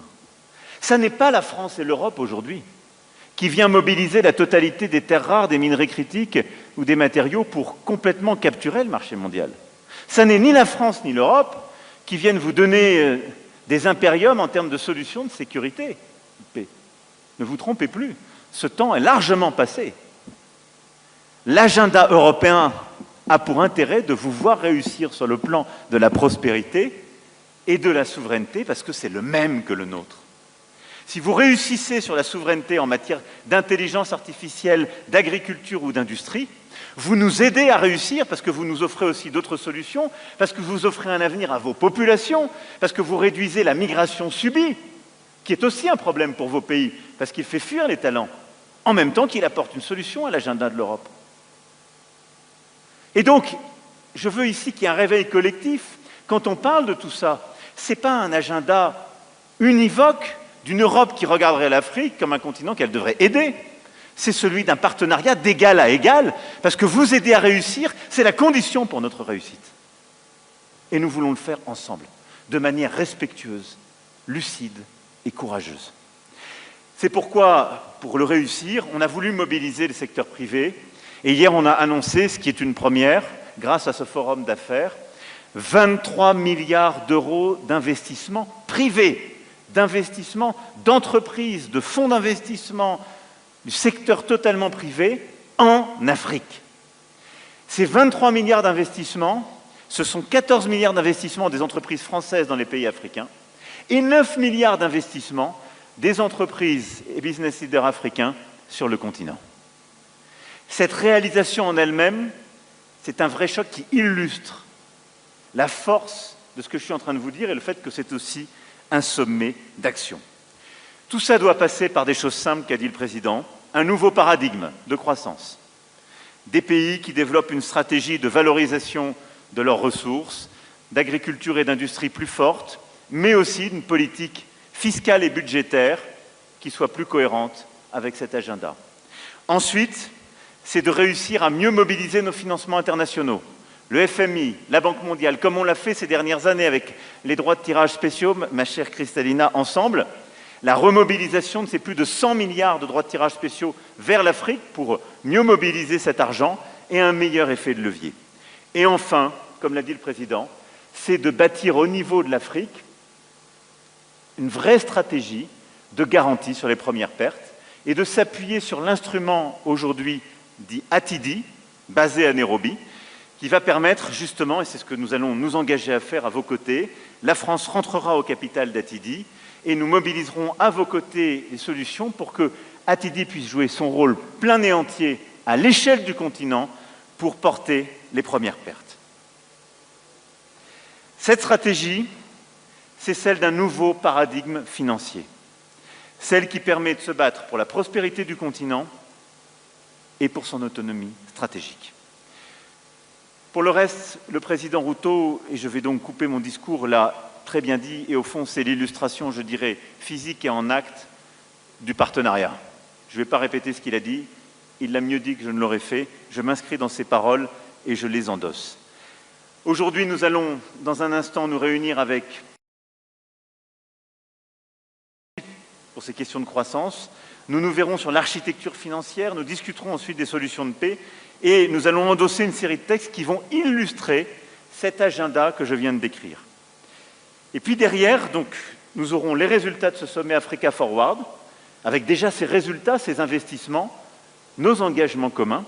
Ensuite, avec le président Ruto, nous irons porter en votre nom au G7 d'Évian l'agenda que nous aurons défini. Et puis, tout au long de l'année, nous allons, auprès des Nations Unies, du FMI, de la Banque mondiale, porter cet agenda commun sur la base du mandat que vous nous aurez donné. Et c'est pourquoi ce sommet est, à mes yeux, un sommet aussi par lequel nous devons définir ensemble une ligne d'action qui doit nous permettre de relever les défis contemporains. Voilà, mes chers collègues, mes chers amis, je ne serai pas plus long. Je vais en tout cas vous dire la gratitude que j'ai à l'égard du président Ruto pour avoir accepté d'accueillir ce sommet de nouvelle génération, Africa Forward, la gratitude que j'ai à l'égard de vous, mes chers frères et chères sœurs et mes chers amis, d'être là, d'apporter votre contribution et votre énergie, et vous dire que la France, et avec elle l'Europe, se tiendront aux côtés du continent africain pour bâtir avec lui cet agenda de paix, de prospérité et d'indépendance auquel il aspire. De le faire avec beaucoup de respect et d'humilité, de le faire au service de ce continent qui est le plus jeune du monde et qui, l'année dernière encore, a eu la croissance la plus forte au monde et qui n'est pas simplement un continent d'avenir, mais déjà un continent du présent. Soyez fiers de ce que vous êtes. Moi, je suis très fier d'être à vos côtés et d'essayer humblement de construire avec vous cet agenda sur lequel nous investirons ensemble et nous réussirons ensemble. Vive l'Afrique et vive l'amitié entre l'Afrique et la France. Merci beaucoup.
Africa is not waiting. Africa is moving, and Africa is leading. African continents are driving one of the defining debates of our time on how to reform a global financial architecture designed in 1945 for a world that no longer exists. Africa played a leading role in the approval of the Pact of the Future by the General Assembly of the United Nations. It is African leadership building new tools like the Borrowers' Platform, and so that the countries can speak as one and negotiate from strengths. Challenging the credit rating systems that locks too many of the borrowing tools they need. Africa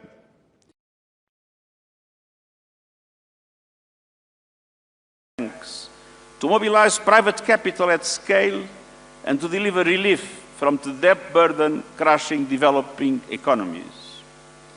It is African leadership through the African Development Bank that is advancing a bold vision to reform the continental's financial architecture from within, mobilizing African resources for African priorities and prosperity.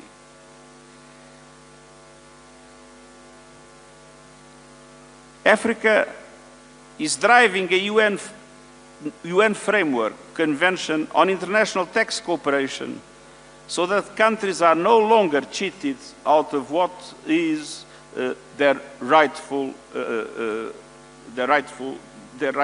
what is rightfully theirs.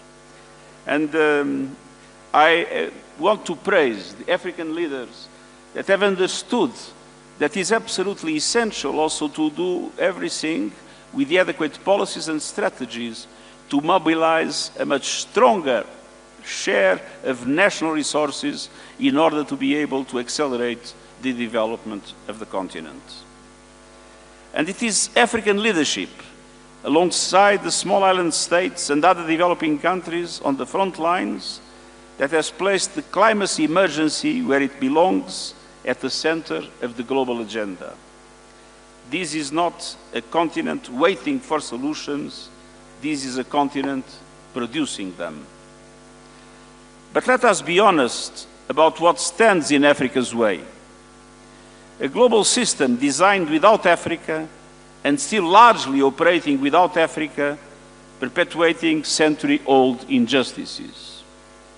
A continent of more than 1.5 billion people with no permanent seats on the UN Security Council, as was referred by President William Ruto. Without the voice, the representation, and decision-making power it deserves inside the international financial institutions that shape this economy, it's not Africa that loses, it's the world that loses the fact that the voice of Africa is not conveniently taken into account.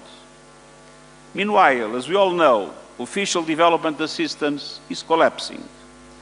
Aid budgets cut, partnerships unwound, commitments walked back just as the need is greatest. So this is not only a financial crisis, this is a crisis of solidarity. Take climate change. Africa did not cause it, yet the continent is warming faster than the global average, bearing the harshest consequences in displaced communities, lost harvests, and economic shocks.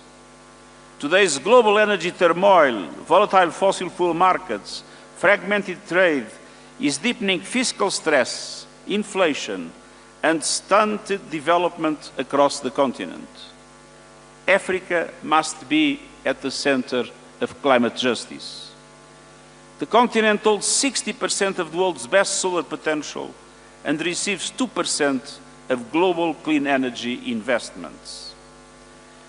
With the right finance, Africa could generate 10 times more electricity than it needs by 2040 entirely from renewables. Yet, 600 million Africans still live without electricity. And 1 billion still rely on unclean cooking, a crisis that takes 800,000 lives a year, mostly women and children, mostly out of sight. And on average, the continent faces borrowing costs twice as high as OECD countries as an average, draining resources that should be building the future. That is not a market verdict on Africa. It is a verdict on the injustices of the system. The continent also holds extraordinary reserves of the critical minerals the green transition depends on. For too long, the pattern has been the same. Africa's resources have been extracted, the value captured elsewhere, the environmental damage left behind. The United Nations panel on critical energy transitions minerals points the way. Fair value chains, in-country processing and manufacturing, transparency, environmental and human rights standards, and meaningful benefits for affected communities. No more exploitation, no more plundering. The people of Africa must benefit first and most from the resources of Africa. And going back to climate change, adaptation must no longer be an afterthought. The adaptation finance gap must be closed. Africa is paying an enormous price in relation to the devastation caused by climate change, and Africa has been denied the resources and the capacities able to protect their populations and their infrastructure in these circumstances. Climate finance with justice is a must in today's world. Excellences, ce sommet porte sur un partenariat nouveau, réinventé par une génération nouvelle. Un partenariat d'égal à égal, fondé sur la complémentarité et l'intérêt mutuel. Cela veut dire investir ensemble dans les industries créées et détenues par les Africains. Renforcer les universités et les institutions de recherche africaines. Développer les capacités africaines d'intelligence artificielle, afin que l'IA soit façonnée par des données africaines, des langues africaines, des chercheurs africains et un leadership africain. Bâtir des partenariats qui s'appuient sur les propres feuilles de route de l'Afrique, la zone de libre-échange continentale africaine, l'agenda 2063 et les priorités nationales de développement. Et cela veut dire financer l'ambition africaine à des conditions justes et viables pour tous, avec un coût de capital qui soit accessible. La plus grande transformation de ce siècle n'est pas un marché, mais une génération. D'ici à 2050, une personne sur 4 sur la planète sera africaine. Les jeunes leaders réunis à ce sommet montrent déjà le visage de ce partenariat nouveau. Partout sur ce continent, des millions d'autres sont déjà à l'œuvre. Ils codent, cultivent, construisent, s'organisent et imaginent l'avenir. Et ils réclament une gouvernance démocratique et inclusive et des institutions responsables. Chers amis, la réussite du continent n'est pas seulement un enjeu africain. Quand l'Afrique réussit, le monde entier y gagne. L'ambition de l'Afrique exige des investissements à grande échelle, des systèmes internationaux plus justes et des partenariats ancrés dans le respect mutuel. Ensemble, avançons avec l'Afrique avec confiance, solidarité et l'espoir d'un avenir commun. Et je vous remercie.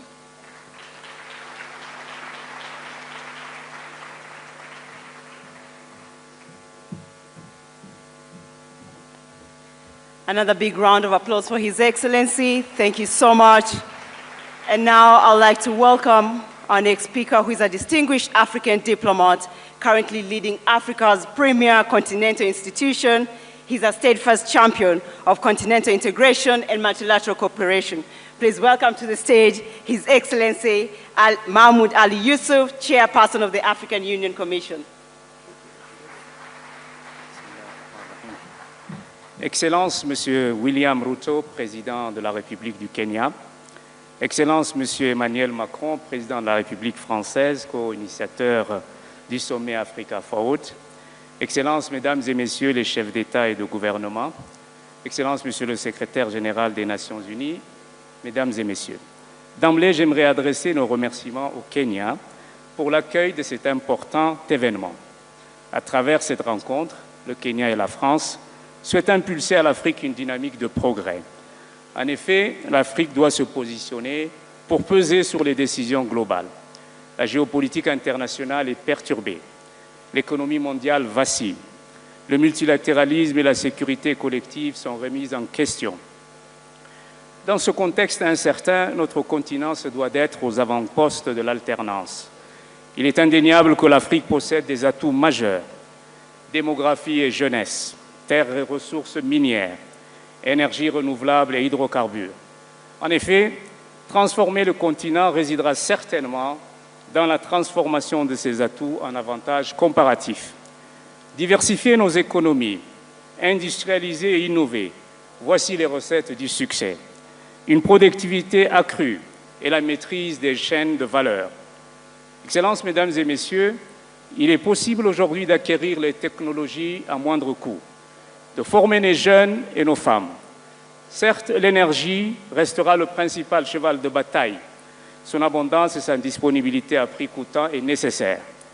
La compétitivité de nos économies passera aussi par l'accès au capital bon marché et à la soutenabilité de la dette. Elle est estimée aujourd'hui à 690 milliards de dollars, avec près de 90 milliards de flux financiers illicites et 75 milliards de surcoûts annuels.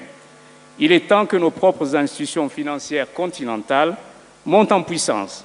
C'est sur eux que nous devons nous appuyer pour le financement de nos infrastructures. Excellences, Mesdames et Messieurs, vous connaissez parfaitement ces défis. Les solutions viendront de la cohérence de nos politiques, de l'engagement sans réserve de nos États membres et de la stabilité à travers le continent. Les institutions multilatérales sont appelées à être proactives. les partenariats plus équilibrés et le co-développement, un principe fondamental de la gouvernance mondiale. L'Afrique se tient prête à assumer davantage cette responsabilité sur la scène internationale et en particulier au sein du Sud global. Excellences, Mesdames et Messieurs, la paix et la stabilité sont un défi important sur le continent. L'insécurité ne doit plus être un frein au flux d'investissements sur notre continent. Il est donc impératif de faire taire les armes sans délai ni hésitation. La Commission de l'Union africaine en a fait une priorité absolue. Your Excellencies, my speech has become irrelevant when I listened to our presidents here, in particular President Ruto. He touched upon all the issues I wanted to raise, but let me conclude my very brief remark by saying this. The future is for the African continent. The African continent will be the powerhouse of global growth. So let us work together, let us put our energies together and move forward. And I thank you.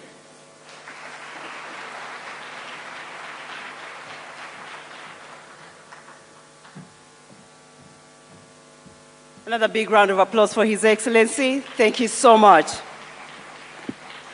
Your Excellencies, please allow me to briefly highlight the high-level roundtable discussions that will continue throughout the day.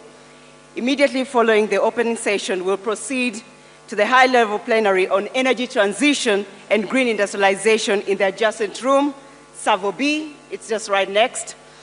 This will be followed by a high-level working lunch session on the reform of the international financial architecture, Savo C. Following the lunch working session will be a plenary on peace and security.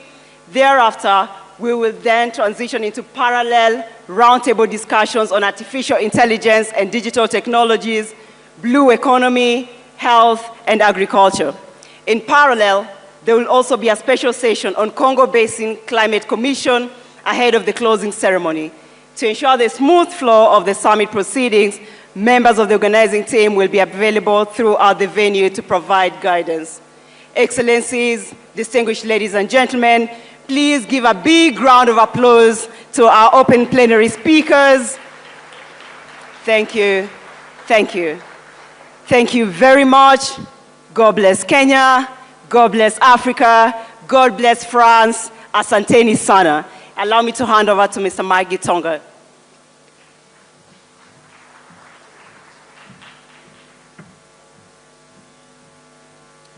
Thank you, Vivian. Let's give a clap for Vivian for great moderation.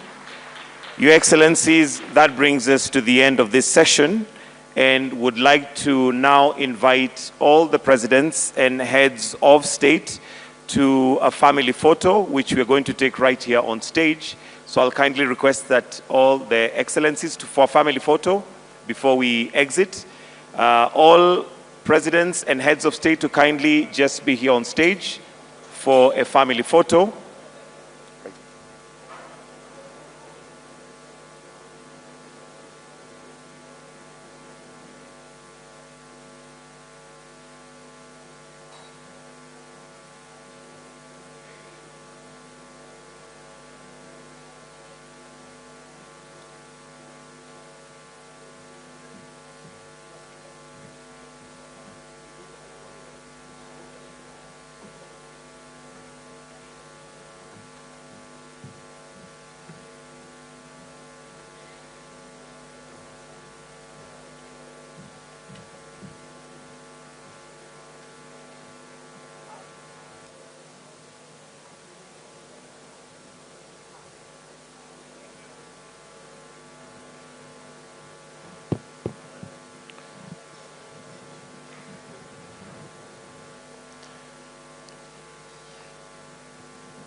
After the photo, I'll kindly request that we give the heads of state room to leave.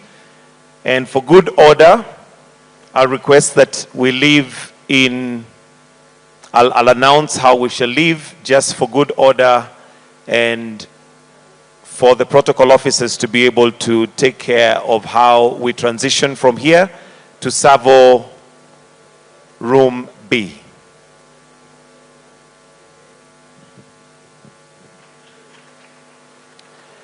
Your Excellencies, with your permission, we'll now be going to Savo Room B, but allow me to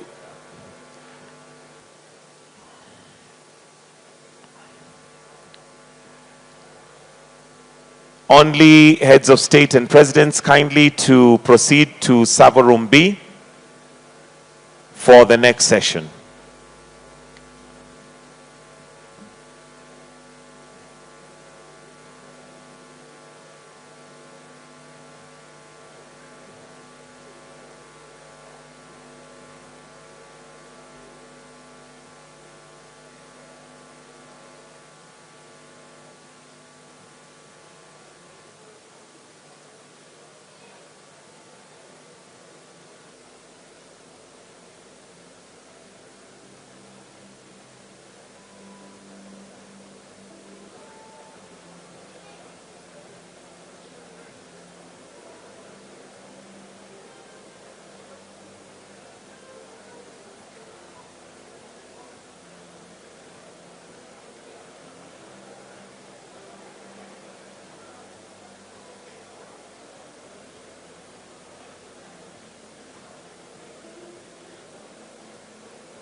I request please, all standing kindly leave the room.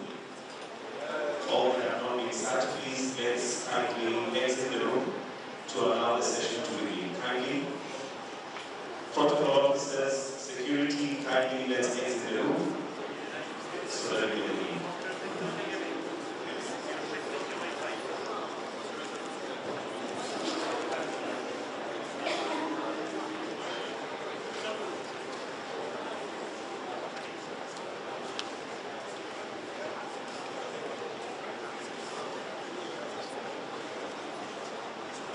Okay, gentlemen, ladies and gentlemen,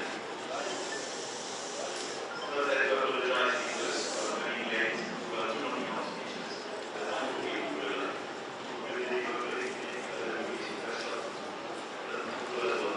So, thank you, Your Majesty, head of state and government, and business leaders for being here. I will be super short, and we have after this tour to leave the room. To leave the room, I use this opportunity to say that we will start now the session and we will try to finish at 12:30. And for the leaders, we will slightly delay the other session on financial architecture at 12:45. I will